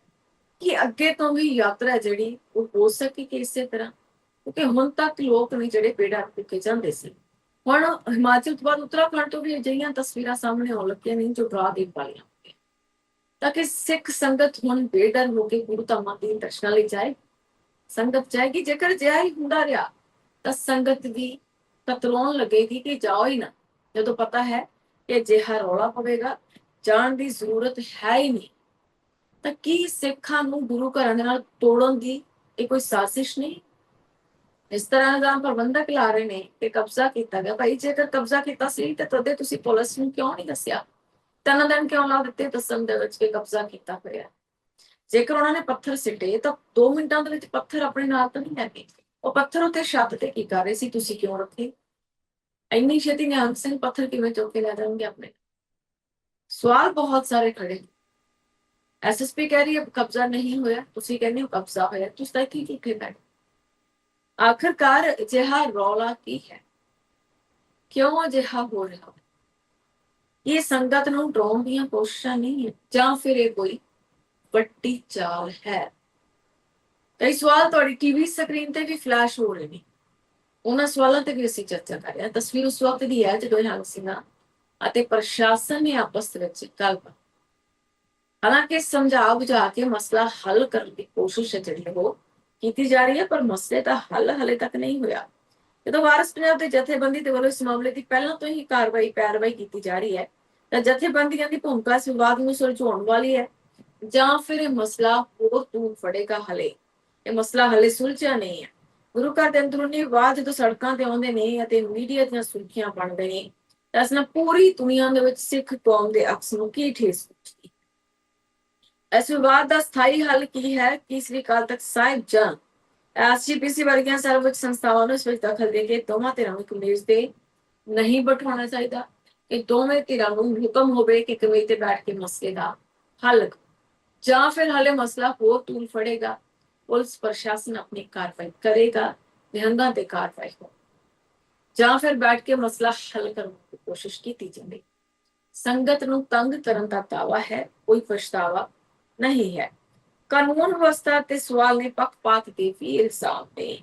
ਪ੍ਰਯਾਗ ਦੇ ਵਿੱਚ 16 ਜੂਨ ਨੂੰ ਹੋਈ ਪਾਰਕਿੰਗ ਦੀ ਝੜਪ ਤੋਂ ਬਾਅਦ ਸਿੱਖ ਜਥੇਬੰਦੀਆਂ ਇੱਕ ਤਰਫਾ ਪੁਲਿਸ ਕਾਰਵਾਈ ਦਾ ਇਲਜ਼ਾਮ ਲਾ ਰਹੀਆਂ ਨੇ। ਉੱਤਰਾਖੰਡ ਸਰਕਾਰ ਸਾਫ਼ ਕਰੇ ਕਿ ਦੂਜੀ ਧਿਰ ਦੇ ਲੋਕਾਂ ਤੱਕ ਹੁਣ ਤੱਕ ਕੀ ਕਾਰਵਾਈ ਹੋਈ ਹੈ, ਉਹਨਾਂ ਤੇ ਕਾਰਵਾਈ ਕਿਉਂ ਨਹੀਂ ਹੋਈ। ਜੇਕਰ ਇਹ ਮਹਿਜ਼ 2 ਧਿਰਾਂ ਦਾ ਨਿੱਜੀ ਝਗੜਾ ਸੀ ਤਾਂ ਸਥਾਨਕ ਪੁਲਿਸ ਇਸ ਮਾਮਲੇ ਨੂੰ ਸਮਾਂ ਰਹਿੰਦੇ ਸ਼ਾਂਤ ਕਿਉਂ ਨਹੀਂ ਕੀਤਾ? ਪੁਲਿਸ ਦੀ ਸੁਸਤੀ ਕਾਰਨ ਹੀ ਇਹ ਮਾਮਲਾ ਨਗਰਾਸੂ ਗੁਰਦੁਆਰਾ ਸਾਹਿਬ ਤੱਕ ਕਿਉਂ ਪਹੁੰਚਿਆ? ਇਸ ਨੂੰ ਪਹਿਲਾਂ ਹੀ ਹੱਲ ਕੀਤਾ ਜਾ ਸਕਦਾ ਸੀ। ਗੁਰਦੁਆਰਾ ਸਾਹਿਬ ਦੇ ਅੰਦਰ ਟਕਰਾਅ ਵਧਣ ਅਤੇ 40 ਘੰਟੇ ਤੋਂ ਵੱਧ ਸਮਾਂ ਗਤੀਰੋਧ ਜਾਰੀ ਰਹਿਣ ਦੇ ਬਾਵਜੂਦ ਪ੍ਰਸ਼ਾਸਨ ਕੋਈ ਵਿਚਕਾਰਲਾ ਰਾਹ ਕਿਉਂ ਨਹੀਂ ਕੱਢ ਸਕਿਆ? ਸਰਕਾਰ ਦੀ ਗੱਲਬਾਤ ਦੀ ਨੀਤੀ ਫੇਲ ਸਾਬਤ ਕਿਉਂ ਹੋਈ ਹੈ? क्यों गलबात की नीति फेल साबित हो रही है? कमी किथे रह रही है? लूप होल किथे है कि गलबात राही भी मसले का हल है जड़ा वो नहीं हो रहा? इस मसले का हल किवें कीता जा सकता है कि वाकई ही इस मसले का कोई हल निकलेगा भी या फिर नहीं निकलेगा? और संगत ਦਾ ਕੀ ਕਸੂਰ ਜਿਹੜੀ ਇੱਥੇ ਗੁਰੂ ਘਰ ਦੇ ਵਿੱਚ ਮੱਥਾ ਟੇਕਣ ਹੈ ਕਿ ਕਿਸੇ ਤਰ੍ਹਾਂ ਦੀ ਸਿਕਿਉਰਿਟੀ ਉਸ ਸੰਗਤ ਨੂੰ ਵੀ ਹੈ ਜਿਹੜੇ ਇੱਥੇ ਮੱਥਾ ਟੇਕਣ ਆਉਂਦੇ ਨੇ ਕਿਉਂਕਿ ਬਵਾਲ ਹੋ ਸਕਦਾ ਹੈ ਕਿ ਆਉਂਦੇ ਦਿਨਾਂ ਦੇ ਵਿੱਚ ਬਹੁਤ ਵੱਧ ਜਾਵੇ ਜਾਂ ਫਿਰ ਥੰਮ ਜਾਵੇ। ਇੱਕ ਪਾਸੇ ਸੋਸ਼ਲ ਮੀਡੀਆ ਤੇ ਗੁਰੂ ਘਰ ਦੇ ਕਬਜ਼ੇ ਤੇ ਬੰਦਕ ਬਣਾਉਣ ਦੀਆਂ ਖਬਰਾਂ ਚੱਲਦੀਆਂ ਹੋਈਆਂ, ਦੂਜੇ ਪਾਸੇ ਜ਼ਿਲ੍ਹਾ ਮੈਜਿਸਟ੍ਰੇਟ ਵਿਸ਼ਾਲ ਮਿਸ਼ਰਾ ਨੇ ਆਖਿਆ ਕਿ ਅਜਿਹੀ ਕੋਈ ਸਥਿਤੀ ਨਹੀਂ ਹੈ। ਪ੍ਰਸ਼ਾਸਨ ਨੇ ਇੰਨੇ ਘੰਟੇ ਬਾਅਦ ਨੂੰ ਰੋਕਣ ਤੇ ਸਹੀ ਤੱਥ ਸਾਹਮਣੇ ਲਿਆਉਣ ਦੇ ਵਿੱਚ ਦੇਰੀ ਕਿਉਂ ਲਾਈ? ਕਿਉਂ ਪ੍ਰਸ਼ਾਸਨ ਨੇ ਮੀਡੀਆ ਨੂੰ ਪਹਿਲਾਂ ਮੁਖਾਤਬ ਹੋ ਕੇ ਸੱਚਾਈ ਨਹੀਂ ਦੱਸੀ? ਕਿਉਂਕਿ ਪਹਿਲਾਂ ਖਬਰਾਂ ਇਹ ਚੱਲਦੀਆਂ ਰਹੀਆਂ ਕਿ ਗੁਰੂ ਘਰ ਤੇ ਕਬਜ਼ਾ ਕਰ ਲਿਆ ਸੀ, ਉੱਥੇ ਬੰਦਕ ਬਣਾ ਲਿਆ ਪ੍ਰਬੰਧਕਾਂ ਨੂੰ, ਪਰ ਪ੍ਰਬੰਧਕਾਂ ਨੂੰ ਕੋਈ ਬੰਦਕ ਨਹੀਂ ਬਣਾਏਗਾ ਤੇ ਪ੍ਰੈਸ ਕਾਨਫਰੰਸ ਕਰ ਦਿੱਤੀ। ਗੁਰੂ ਘਰ ਤੇ ਕਬਜ਼ਾ ਵੀ ਨਹੀਂ ਹੋਇਆ, ਇਹ ਅਸੀਂ ਖੁਦ ਕਹਿ ਰਹੇ ਨੇ। ਤਾਂ ਪ੍ਰਸ਼ਾਸਨ ਨੇ ਸਭ ਚੀਜ਼ਾਂ ਪਹਿਲਾਂ ਹੀ ਮੀਡੀਆ ਦੇ ਸਾਹਮਣੇ ਆ ਕੇ ਕਲੀਅਰ ਨਹੀਂ ਕਿਉਂ ਕੀਤੀਆਂ? ਕਿਉਂ ਕਈ ਘੰਟੇ ਤੱਕ ਇਹ ਖਬਰਾਂ ਚੱਲਦੀਆਂ ਰਹੀਆਂ ਕਿ ਨਿਹੰਗ ਸਿੰਘਾਂ ਨੇ ਕਬਜ਼ਾ ਗੁਰੂ ਘਰ ਤੇ ਕਰ ਲਿਆ ਹੈ? ਕਿਉਂ ਜਾਣਬੁੱਝ ਕੇ ਦੁਨੀਆ ਭਰ ਦੇ ਵਿੱਚ ਸਿੱਖਾਂ ਦਾ ਅਕਸ ਖਰਾਬ ਕਰਨ ਦੀ ਕੋਸ਼ਿਸ਼ ਨਹੀਂ ਕੀਤੀ ਗਈ? ਜਾਂ ਫਿਰ ਇਸ ਦੇ ਨਾਲ ਕੋਈ ਫਰਕ ਪੈਂਦਾ ਹੀ ਨਹੀਂ ਹੈ, ਜਾਂ ਫਿਰ ਵੱਡਾ ਫਰਕ ਪੈਂਦਾ ਹੈ? ਨਗਰਾਸੂ ਚ ਮਚਿਆ ਬਵਾਲ, ਖੜੇ ਹੋਏ ਵੱਡੇ ਸਵਾਲ। ਨਗਰਾਸੂ ਦੇ ਵਿੱਚ ਬਵਾਲ ਮਚਿਆ ਹੋਇਆ ਹੈ, ਕਈ ਸਵਾਲ ਖੜੇ ਹੋ ਰਹੇ ਨੇ। ਸਿੱਖ ਸੰਗਤ ਦੀ ਸਿਕਿਉਰਿਟੀ ਦੀ ਗੱਲ ਸਭ ਤੋਂ ਵੱਡੀ ਹੈ। ਜਿਹੜੀ ਸੰਗਤ ਉੱਥੇ ਦਰਸ਼ਨਾਂ ਦੇ ਲਈ ਗਈ ਹੈ, ਉਹਨਾਂ ਦੀ ਸਿਕਿਉਰਿਟੀ ਦੇ ਲਈ ਪੁਲਿਸ ਪ੍ਰਸ਼ਾਸਨ, ਉੱਥੋਂ ਦੀ ਸਰਕਾਰ ਕੀ ਕਰ ਰਹੀ ਹੈ? ਹਾਲਾਂਕਿ ਦੋਹਾਂ ਸੂਬਿਆਂ ਦੇ ਮੁੱਖ ਮੰਤਰੀ ਨੇ ਆਪਸ ਵਿੱਚ ਇਸ ਪੂਰੇ ਮਸਲੇ ਤੇ ਗੱਲਬਾਤ ਕੀਤੀ ਹੈ, ਪਰ ਹੱਲ ਹਾਲੇ ਤੱਕ ਕੋਈ ਨਹੀਂ ਨਿਕਲਿਆ। ਫਿਲਹਾਲ ਇੱਕ ਬ੍ਰੇਕ ਦੇ ਲਈ ਬ੍ਰੇਕ ਤੋਂ ਬਾਅਦ ਤੁਹਾਡਾ ਸਵਾਗਤ ਹੈ ਜੀ। ਲਗਾਤਾਰ ਅਸੀਂ ਤੁਹਾਡੇ ਨਾਲ ਜੁੜੇ ਹੋਏ ਹਾਂ, ਤੁਸੀਂ ਵੀ ਸਾਡੇ ਨਾਲ ਜੁੜ ਸਕਦੇ ਹੋ। ਸਾਡੇ ਨੰਬਰਸ ਤੁਹਾਡੀ ਟੀਵੀ ਸਕਰੀਨ ਤੇ ਫਲੈਸ਼ ਨੇ। ਦਰਸ਼ਕ ਸਾਡੇ ਨਾਲ ਫੋਨ ਲਾਈਨ ਤੇ ਜੁੜ ਰਹੇ ਨੇ, ਗੱਲਬਾਤ ਕਰਾਂਗੇ। ਹੈਲੋ,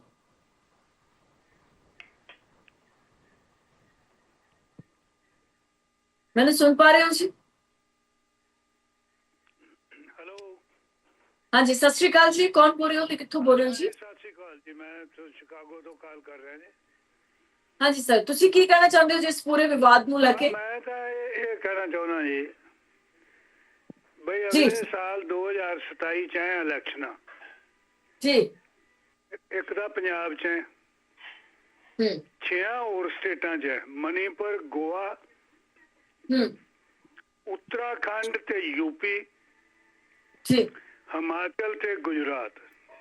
ਇਹ ਜਿਹੜੇ ਇਹ ਜਿਹੇ ਇਨਸੀਡੈਂਟ ਹੈ, ਇਹ ਬੜੀ ਇੱਕ ਇਹ ਮਾੜੀ ਗੱਲ ਹੈ ਬਈ ਸਿੱਖਾਂ ਨੂੰ ਇਹੋ ਜਿਹੀ ਥਾਵਾਂ ਤੇ ਉਹ ਹੱਥ ਠੋਕ ਕੇ ਬਣਾਇਆ। ਜਦੋਂ ਮਰਜ਼ੀ ਸਾਡੇ ਤੇ ਇਹੋ ਜਿਹੇ ਬਲੇਮ ਇਹ ਲਾ ਦਿੰਦੇ ਆ ਬਈ ਇਹਨਾਂ ਤੋਂ ਥ੍ਰੈਟ ਹੈ, ਇਹ ਪਬਲਿਕ ਨੂੰ ਇਹਨਾਂ ਤੋਂ ਡਰ ਹੈ। ਸੋ ਇਸ ਕਰਕੇ ਇਹ ਕੋਈ ਇਹ ਪੁਰਾਣੀ ਕੜੀ ਦਾ ਹਿੱਸਾ ਹੈ। ਇਹ ਜਿੰਨੀਆਂ ਬੇਅਦਬੀਆਂ ਦੂਜੀਆਂ ਤੀਜੀਆਂ ਗੱਲਾਂ 1984 ਉਦੋਂ ਪਹਿਲਾਂ ਏਸ਼ੀਅਨ ਗੇਮਸ, ਫਿਰ ਉਹ 86 87 ਚ ਹਿਸਾਰ ਤੇ ਹਰਿਆਣੇ ਦੇ ਕੁਝ ਸ਼ਹਿਰਾਂ ਚ ਬੜੀ ਹੋਈ। ਸੋ ਇਹਦੇ ਨਾਲ ਇਹ ਜਿਹੜੀਆਂ ਪਿਕਚਰਸ ਅਸੀਂ ਦੇਖਦੇ ਆ, ਇਹ ਬੱਚਿਆਂ ਤੇ ਦੂਜਿਆਂ ਸਿੱਖਾਂ ਤੇ ਬਹੁਤ ਜ਼ਿਆਦਾ ਇਹਦਾ ਸਾਈਕੋਲੋਜੀਕਲ ਇੰਪੈਕਟ ਹੁੰਦਾ ਹੈ। ਕਿਉਂਕਿ ਬਹੁਤ ਸਾਰੇ ਲੋਕ ਹੈ ਉਹ ਜਾਣ ਵੀ ਕਿੱਥੇ, ਉਹ ਬੜੀ ਸੀਜ਼ੇਬਲ ਪਾਪੂਲੇਸ਼ਨ ਹੈ ਸਿੱਖਾਂ ਦੀ, ਪੰਜਾਬ ਵਿੱਚ ਵੀ ਨਹੀਂ ਸੇਫ ਬਾਕੀ, ਕਿਉਂਕਿ ਇਹ ਹਿੰਦੁਸਤਾਨ ਦਾ ਜਦੋਂ ਇਹ ਸਾਰੇ ਸਿਟੀਜ਼ਨ ਹੈ, ਇਹਨਾਂ ਦੀ ਸੇਫਟੀ ਹੋਣੀ ਚਾਹੀਦੀ ਹੈ। ਇਹ ਵੋਟਾਂ ਤਾਂ ਆਉਂਦੀਆਂ ਜਾਂਦੀਆਂ ਰਹਿਣਗੀਆਂ। ਮਤਲਬ ਜੇ ਸਾਰਾ ਕੰਟਰੀ ਵੀ ਬੀਜੇਪੀ ਹੋ ਜਾਵੇ ਸਟੇਟਾਂ 'ਚ ਤੇ ਕਿਆ ਮਤਲਬ ਹੈ? ਦੂਜੇ ਕੰਮ ਤਾਂ ਗਵਰਨਮੈਂਟ ਦਾ ਲੋਕਾਂ ਦੀ ਜ਼ਿੰਦਗੀ ਨੂੰ ਸੁਖਾਲਾ ਕਰਨਾ। ਤੇ ਜੇ ਤੁਸੀਂ ਫਰਜ਼ ਕਰੋ 14-15% ਜਿਹੜੇ ਬੰਦੇ ਹੈਗੇ ਆ ਮਾਈਨੋਰਟੀਜ਼ ਦੇ 20% ਹੋ ਜਾਣਗੇ ਰਲ ਕੇ, ਅਗਰ ਤੁਸੀਂ ਉਹਨਾਂ ਦੀ ਜ਼ਿੰਦਗੀ ਨੂੰ ਦੂਬਰ ਕਰ ਦੋਗੇ ਤਾਂ ਉਹਦਾ ਕੰਟਰੀ ਦੀ ਕੋਈ ਡਿਵੈਲਪਮੈਂਟ ਨੂੰ ਗਾਂ ਪ੍ਰੋਗਰੈਸ ਨੂੰ ਕੋਈ ਫਾਇਦਾ ਨਹੀਂ ਹੁੰਦਾ। ਔਰ ਮਤਲਬ ਇਹ ਵੀ ਗੱਲ ਹੈ ਕਿ ਜਿਵੇਂ ਕਾਂਗਰਸ ਨਹੀਂ ਸੀ ਸਦਾ ਰਹੀ, ਬੀਜੇਪੀ ਵੀ ਸਦਾ ਨਹੀਂ ਰਹੇਗੀ। ਪਰ ਜਿਹੜੀਆਂ ਉਹ ਪਾਲਿਸੀਆਂ ਇਹੋ ਜਿਹੀਆਂ ਬਣ ਗਈਆਂ, ਜੋ ਕਾਂਗਰਸ ਬਣਾ ਗਈ, ਉਹਦਾ ਵੀ ਦੁੱਖ ਲੋਕ ਅੱਜ ਤੱਕ ਭੋਗ ਰਹੇ ਆ। ਔਰ ਜੋ ਫਿਰ ਇਹ ਕਰ ਜਾਣਗੇ ਇਹ ਤਾਂ ਇਸ ਕਰਕੇ ਆਏ ਸੀ ਵੀ ਕਾਂਗਰਸ ਮਾੜੀ ਸੀ, ਸੋ ਇਸ ਕਰਕੇ ਮੈਨੂੰ ਤਾਂ ਇਹਦੇ ਚੋਂ ਇਹ ਹੁਣ ਉੱਤਰਾਖੰਡ ਚ ਕਰਾ ਦਿਓ, ਨਾਲ ਦੀ ਯੂਪੀ ਸਟੇਟ ਹੈ, ਉੱਥੇ ਗੱਲਬਾਤ ਹੋ ਗਈ, ਇਧਰੋਂ ਹਿਮਾਚਲ ਪ੍ਰਦੇਸ਼ ਦੇ ਬਾਰਡਰਾਂ ਤੇ। ਸੋ ਇਹ ਸਭ ਇਲੈਕਸ਼ਨ ਸਟੰਟ ਹੈ, ਵੋਟਾਂ ਵਾਸਤੇ ਇੰਨੀ ਚੀਪ ਪॉलिटिक्स ਕਰਨੀ ਕਿਸੇ ਪਾਰਟੀ ਵਾਸਤੇ ਵੀ ਠੀਕ ਨਹੀਂ ਹੈ। Thank you. ਬਾਜਵਾ ਸਾਹਿਬ, ਮੇਰਾ ਇੱਕ ਸਵਾਲ ਹੈ, ਮਾਫੀ ਚਾਹੁੰਦੀ ਹਾਂ, ਤੁਹਾਡਾ ਸਮਝ ਲੈ ਰਹੀ ਹਾਂ ਥੋੜਾ ਜਿਹਾ, ਕਿ ਇਸ ਦੇ ਨਾਲ ਸੰਗਤ ਵਿੱਚ ਆ ਸੁਰੱਖਿਆ ਨਹੀਂ ਪੈਦਾ ਹੋਊਗੀ? ਜਿਹੜੀ ਸੰਗਤ ਦਰਸ਼ਨਾਂ ਦੇ ਲਈ ਜਾਂਦੀ ਹੈ, ਹਰ ਸਾਲ ਯਾਤਰਾ ਨੂੰ ਜਾਂਦੀ ਹੈ, ਸਾਡੇ ਦਰਸ਼ਕਾਂ ਦਾ ਫੋਨ ਕੱਟਿਆ ਗਿਆ। ਬਹੁਤ ਸ਼ੁਕਰੀਆ ਸਾਡੇ ਨਾਲ ਦਰਸ਼ਕ ਜੁੜੇ, ਬਾਜਵਾ ਸਾਹਿਬ ਜੁੜੇ, ਬਹੁਤ ਸੋਹਣੀ ਰਾਏ ਉਹਨਾਂ ਨੇ ਰੱਖੀ ਹੈ, ਆਪਣਾ ਪੱਖ ਉਹਨਾਂ ਦੇ ਵੱਲੋਂ ਰੱਖਿਆ ਗਿਆ ਕਿ ਉਹਨਾਂ ਨੂੰ ਕੀ ਲੱਗਦਾ ਹੈ। ਸਭ ਤੋਂ ਵਿੱਚ ਇਲੈਕਸ਼ਨ ਦੀ ਗੱਲ ਉਹਨਾਂ ਨੇ ਕੀਤੀ ਹੈ ਕਿ ਪੰਜਾਬ ਸਣੇ 6 ਸਟੇਟਸ ਦੇ ਵਿੱਚ ਇਲੈਕਸ਼ਨ ਹੈ ਅਤੇ ਜਾਣਬੁੱਝ ਕੇ ਜਿਹੀ ਰਾਜਨੀਤੀ ਜਿਹੜੀ ਕੀਤੀ ਜਾ ਰਹੀ ਹੈ ਇਲੈਕਸ਼ਨਾਂ ਦੇ ਮੱਦੇਨਜ਼ਰ। ਪਰ ਜੇਕਰ ਅਜਿਹਾ ਹੈ ਤਾਂ ਅਜਿਹਾ ਨਹੀਂ ਹੋਣਾ ਚਾਹੀਦਾ, ਕਿਉਂਕਿ ਸੰਗਤ ਸਿੱਖਾਂ ਦੀ ਸੁਰੱਖਿਆ ਅਹਿਮ ਹੈ। ਕਿ ਵਾਕਿਆ ਹੀ ਮਾਈਨੋਰਟੀਜ਼ ਨੂੰ ਜਾਣਬੁੱਝ ਕੇ ਟਾਰਗੇਟ ਕੀਤਾ ਜਾ ਰਿਹਾ ਹੈ? ਸਵਾਲ ਇਹ ਵੀ ਖੜਾ ਹੁੰਦਾ ਹੈ। ਜੋ ਕਾਰਵਾਈ ਹੋਈ ਉਸ ਦੀ ਲੜਾਈ ਗੁਰੂ ਘਰ ਤੱਕ ਆਈ। ਕਿਉਂ ਪੁਲਿਸ ਪ੍ਰਸ਼ਾਸਨ ਨੇ ਸਮਾਂ ਰਹਿੰਦਿਆਂ ਪ੍ਰਬੰਧ ਹੈ ਜਿਹੜੇ ਨਹੀਂ ਕੀਤੇ? ਕਿਉਂ ਉੱਤਰਾਖੰਡ ਦੀ ਸਰਕਾਰ ਦੇ ਵੱਲੋਂ ਪ੍ਰਬੰਧ ਮੁਕੰਮਲ ਨਹੀਂ ਕੀਤੇ ਗਏ? ਕਿਉਂ ਯਾਤਰੀਆਂ ਦੀ ਸੁਰੱਖਿਆ ਯਕੀਨੀ ਨਹੀਂ ਬਣਾਈ ਗਈ? ਕਿਉਂ ਜਾਣਬੁੱਝ ਕੇ ਗਲਤ ਇਲਜ਼ਾਮ ਨਿਹੰਗਾਂ ਤੇ ਲਾਏ ਗਏ ਕਿ ਉਹਨਾਂ ਨੇ ਕਬਜ਼ਾ ਕੀਤਾ? ਕਿਉਂ ਜਾਣਬੁੱਝ ਕੇ ਕਿਹਾ ਗਿਆ ਕਿ ਉਹਨਾਂ ਨੇ ਪੱਥਰਬਾਜ਼ੀ ਕੀਤੀ ਜਦਕਿ ਕਬਜ਼ਾ ਕੀਤਾ ਹੀ ਨਹੀਂ? ਮੀਡੀਆ ਦੇ ਵਿੱਚ ਇਹ ਖਬਰਾਂ ਕਿਉਂ ਕਈ ਘੰਟੇ ਚੱਲਦੀਆਂ ਰਹੀਆਂ ਕਿ ਨਿਹੰਗਾਂ ਨੇ ਗੁਰੂ ਘਰ ਦੀ ਬਿਲਡਿੰਗ ਤੇ ਕਬਜ਼ਾ ਕਰ ਲਿਆ ਹੈ? ਕਿਉਂ ਪ੍ਰਸ਼ਾਸਨ ਨੇ ਇੰਨਾ ਦੇਰ ਲਗਾ ਦਿੱਤੀ ਕਿ ਲੋਕਾਂ ਸਾਹਮਣੇ ਸੱਚ ਰੱਖਿਆ ਜਾਵੇ ਕਿ ਕਬਜ਼ਾ ਨਹੀਂ ਕੀਤਾ ਗਿਆ ਹੈ, ਗੁਰੂ ਘਰ ਤੇ ਕੋਈ ਕਬਜ਼ਾ ਨਹੀਂ ਹੋਇਆ, ਸੰਗਤ ਨਾਮ ਮੰਗ ਆ ਰਹੀ ਹੈ, ਗੁਰਬਾਣੀ ਕੀਰਤਨ ਚੱਲ ਰਿਹਾ ਹੈ, ਲੰਗਰ ਪ੍ਰਸ਼ਾਦਾ ਚੱਲ ਰਿਹਾ ਹੈ? ਕਿਉਂ ਇੰਨੀਆਂ ਚੀਜ਼ਾਂ ਡਿਲੇ ਕਰਕੇ ਜਾਣਕਾਰੀ ਸਾਂਝੀ ਕੀਤੀ ਗਈ ਕਿ ਕਿਸੇ ਵੱਡੇ ਜੋ ਘਟਨਾਕ੍ਰਮ ਹੈ ਉਸਦੇ ਉਡੀਕ ਦੇ ਵਿੱਚ ਸੀ ਪ੍ਰਸ਼ਾਸਨ ਕਿ ਕੁਝ ਵੱਡਾ ਘਟੇਗਾ, ਫਿਰ ਜਾ ਕੇ ਅਸੀਂ ਮੀਡੀਆ ਦੇ ਸਾਹਮਣੇ ਗੱਲਬਾਤ ਰੱਖਾਂਗੇ। ਤਾਂ ਆਖਿਰਕਾਰ ਮੀਡੀਆ ਦੇ ਵਿੱਚ ਇੱਕ ਗਲਤ ਖਬਰ ਫੈਲਾਈ ਕਿਸ ਨੇ? ਦਰਸ਼ਕ ਸਾਡੇ ਨਾਲ ਫੋਨ ਲਾਈਨ ਦੇ ਜ਼ਰੀਏ ਜੁੜੇ ਨੇ। ਹੈਲੋ, ਹਾਂਜੀ, ਸਤਿ ਸ਼੍ਰੀ ਅਕਾਲ ਜੀ। ਸਤਿ ਸ਼੍ਰੀ ਅਕਾਲ ਸਰ, ਕੌਣ ਬੋਲ ਰਹੇ ਹੋ ਜੀ ਤੇ ਤੁਸੀਂ ਕਿੱਥੋਂ ਬੋਲ ਰਹੇ ਹੋ ਜੀ? ਮੈਂ ਜੀਤ ਸਿੰਘ ਕਲਾਰ ਬੋਲਦਾ ਟੈਕਸਸ ਤੋਂ ਜੀ। ਹਾਂਜੀ ਸਰ, ਤੁਸੀਂ ਕੀ ਕਹਿਣਾ ਚਾਹੁੰਦੇ ਜੀ ਇਸ ਪੂਰੇ ਘਟਨਾਕ੍ਰਮ ਤੇ?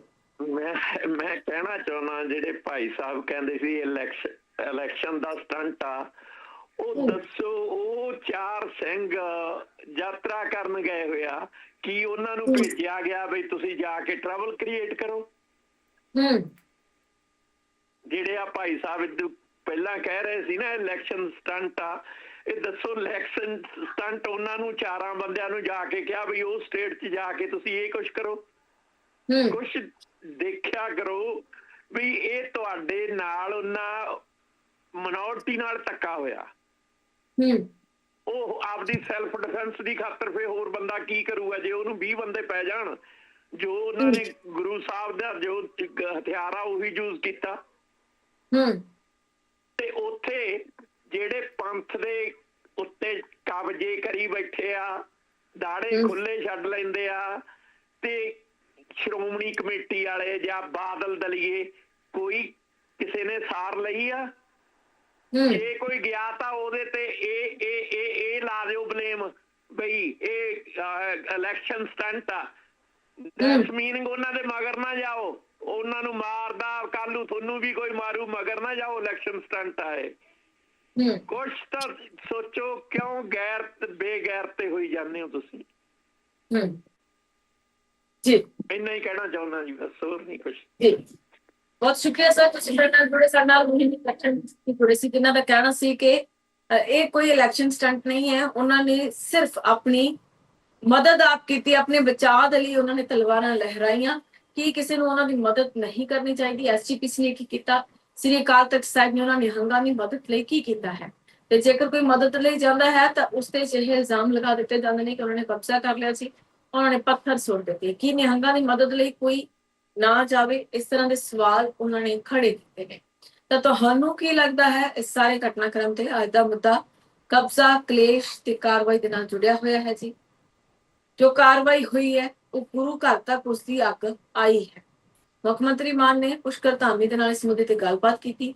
ਵਾਰਿਸ ਪੰਜਾਬ ਦੇ ਜਥੇਬੰਦੀ ਦੇ ਵੱਲੋਂ ਉੱਤਰਾਖੰਡ ਦੇ ਡੀਜੀਪੀ ਦੇ ਨਾਲ ਇਸ ਬਾਬਤ ਮੁਲਾਕਾਤ ਕੀਤੀ ਗਈ ਤੇ ਮਸਲੇ ਦੇ ਹੱਲ ਦੀ ਕੋਸ਼ਿਸ਼ ਜਿਹੜੀ ਕੀਤੀ ਗਈ, ਪਰ ਮਸਲੇ ਦਾ ਹੱਲ ਨਹੀਂ ਨਿਕਲਿਆ ਹੈ। ਪਹਿਲਾਂ ਗਲਤ ਖਬਰਾਂ ਮੀਡੀਆ ਤੇ ਚਲੀਆਂ ਕਿ ਨਿਹੰਗਾਂ ਨੇ ਗੁਰੂ ਘਰ ਤੇ ਕਬਜ਼ਾ ਕਰ ਲਿਆ ਹੈ। ਆਖਿਰਕਾਰ ਕੀ ਇਹ ਨਹੀਂ ਹੋਣਾ ਚਾਹੀਦਾ ਕਿ ਜਿਸਨੇ ਇਹ ਗਲਤ ਖਬਰ ਚਲਾਈ, ਜਿਸ ਸੋਰਸ ਦੇ ਥਰੂ ਚਲਾਈ, ਜਿਸਨੇ ਗਲਤ ਖਬਰ ਫੈਲਾਈ, ਉਸ ਤੇ ਕਾਨੂੰਨੀ ਕਾਰਵਾਈ ਹੋਵੇ ਕਿ ਆਖਿਰਕਾਰ ਗਲਤ ਇਨਫੋਰਮੇਸ਼ਨ ਲੋਕਾਂ ਤੱਕ ਕਿਉਂ ਪਹੁੰਚਾਏਗੀ, ਕਿ ਉਹਨਾਂ ਟੀਵੀ ਚੈਨਲਾਂ ਨੂੰ ਜਨਤਕ ਤੌਰ ਤੇ ਮੁਆਫੀ ਨਹੀਂ ਮੰਗਣੀ ਚਾਹੀਦੀ ਜਿਨ੍ਹਾਂ ਦੇ ਵੱਲੋਂ ਅਜਿਹੀਆਂ ਖਬਰਾਂ, ਝੂਠੀਆਂ ਖਬਰਾਂ ਚਲਾਈਆਂ ਗਈਆਂ। ਅਜਿਹੀਆਂ ਝੂਠੀਆਂ ਖਬਰਾਂ ਚਲਾਉਣ ਦਾ ਮਕਸਦ ਕੀ ਸੀ? ਕਿਉਂ ਜਾਣਬੁੱਝ ਕੇ ਨਿਹੰਗਾਂ ਦਾ ਅਕਸ ਖਰਾਬ ਕੀਤਾ ਗਿਆ, ਸਿੱਖ ਸੰਗਤ ਦਾ ਅਕਸ ਖਰਾਬ ਕੀਤਾ ਗਿਆ? ਕਿ ਖਬਰਾਂ ਨੂੰ ਚਲਾਉਣ ਤੋਂ ਪਹਿਲਾਂ ਇੱਕ ਵਾਰ ਉਸਦੀ ਅਥੈਂਟੀਕੇਸ਼ਨ ਚੈੱਕ ਨਹੀਂ ਕਰ ਲੈਣੀ ਚਾਹੀਦੀ? ਅਜਿਹੇ ਕਿਹੜੇ ਰਿਪੋਰਟਰ ਸੀ ਜਿਨ੍ਹਾਂ ਨੇ ਫਟ ਦਿਨੇ ਕਹਿ ਦਿੱਤਾ ਕਿ ਗੁਰੂ ਘਰ ਦੀ ਇਮਾਰਤ ਤੇ ਨਿਹੰਗਾਂ ਨੇ ਕਬਜ਼ਾ ਕਰ ਲਿਆ? ਕੀ ਉਹਨਾਂ ਤੇ ਪੁਲਿਸ ਕਾਨੂੰਨੀ ਕਾਰਵਾਈ ਕਰੇਗੀ ਜਿਨ੍ਹਾਂ ਨੇ ਗਲਤ ਖਬਰ ਫੈਲਾਈ? ਇਸ ਦੇ ਨਾਲ ਮਾਹੌਲ ਖਰਾਬ ਹੋ ਸਕਦਾ ਸੀ, ਬੇहद ਚਿੰਤਾਜਨਕ ਸਥਿਤੀ ਹੋ ਸਕਦੀ ਸੀ। ਉਹ ਤੇ ਚਲੋ ਆਪਸੀ ਕੁਝ ਗੱਲਬਾਤ ਵਿੱਚ ਪੋਜ਼ਿਟਿਵ ਅੰਸ਼ ਰਹੇ ਨੇ, ਜਿਸ ਤੇ ਚੱਲਦੇ ਖਬਰ ਸਾਹਮਣੇ ਆਈ ਕਿ ਕਬਜ਼ਾ ਨਹੀਂ ਹੋਇਆ। ਪ੍ਰਸ਼ਾਸਨ ਆਪ ਮੰਨ ਰਿਹਾ ਹੈ, ਪੁਲਿਸ ਆਪ ਮੰਨ ਰਹੀ ਹੈ ਕਿ ਕੋਈ ਕਬਜ਼ਾ ਨਹੀਂ ਹੋਇਆ, ਪਰ ਪੁਲਿਸ ਪ੍ਰਸ਼ਾਸਨ ਨੇ ਵੀ ਇਹਨਾਂ ਖਬਰਾਂ ਨੂੰ ਕਾਰਨ ਦੇ ਵਿੱਚ ਖਾਸੀ ਦੇਰ ਲਾਈ। ਸਮਾਂ ਰਹਿੰਦਿਆਂ ਪੁਲਿਸ ਪ੍ਰਸ਼ਾਸਨ ਮੀਡੀਆ ਦੇ ਸਾਹਮਣੇ ਕਿਉਂ ਨਹੀਂ ਆਇਆ? ਉਹਨਾਂ ਨੇ ਇਹਨਾਂ ਝੂਠੀਆਂ ਖਬਰਾਂ ਨੂੰ ਕਿਉਂ ਨਹੀਂ ਨਕਾਰਿਆ ਕਿ ਕੋਈ ਕਬਜ਼ਾ ਨਹੀਂ ਹੋਇਆ? ਕਈ ਘੰਟਿਆਂ ਤੋਂ ਬਾਅਦ ਪੁਲਿਸ ਪ੍ਰਸ਼ਾਸਨ ਨੇ ਆਖਿਆ ਕਿ ਕੋਈ ਕਬਜ਼ਾ ਨਹੀਂ ਹੋਇਆ ਹੈ। ਕਿਉਂ ਜਾਣਬੁੱਝ ਕੇ ਜਿਹੜੀਆਂ ਚੀਜ਼ਾਂ ਹੁੰਦੀਆਂ ਨੇ, ਜਾਂ ਵਾਕਿਆ ਹੀ ਜਾਣਬੁੱਝ ਕੇ ਕੋਈ ਕਿਸੇ ਤਰ੍ਹਾਂ ਦਾ ਕੋਈ ਸਟੰਟ ਖੇਡਿਆ ਜਾ ਰਿਹਾ ਹੈ, ਜਾਣਬੁੱਝ ਕੇ ਬਦਨਾਮ ਕਰਨ ਦੀ ਕੋਸ਼ਿਸ਼ ਹੋ ਰਹੀ ਹੈ। ਫਿਲਹਾਲ ਇੱਕ ਵਕਫੇ ਦੇ ਲਈ ਚੱਲ ਖਾਸ ਕਰ ਫਿਲਹਾਲ ਮਾਫ ਕਰਨਾ, ਅੱਜ ਦੇ ਮੁੱਦੇ ਦੇ ਵਿੱਚ ਇੰਨਾ ਹੀ। ਤੁਸੀਂ ਬਣੇ ਰਹੋ ਜਸਟ ਟੀਵੀ ਦੇ ਨਾਲ। ਇਜਾਜ਼ਤ ਦਿਓ, ਧੰਨਵਾਦ।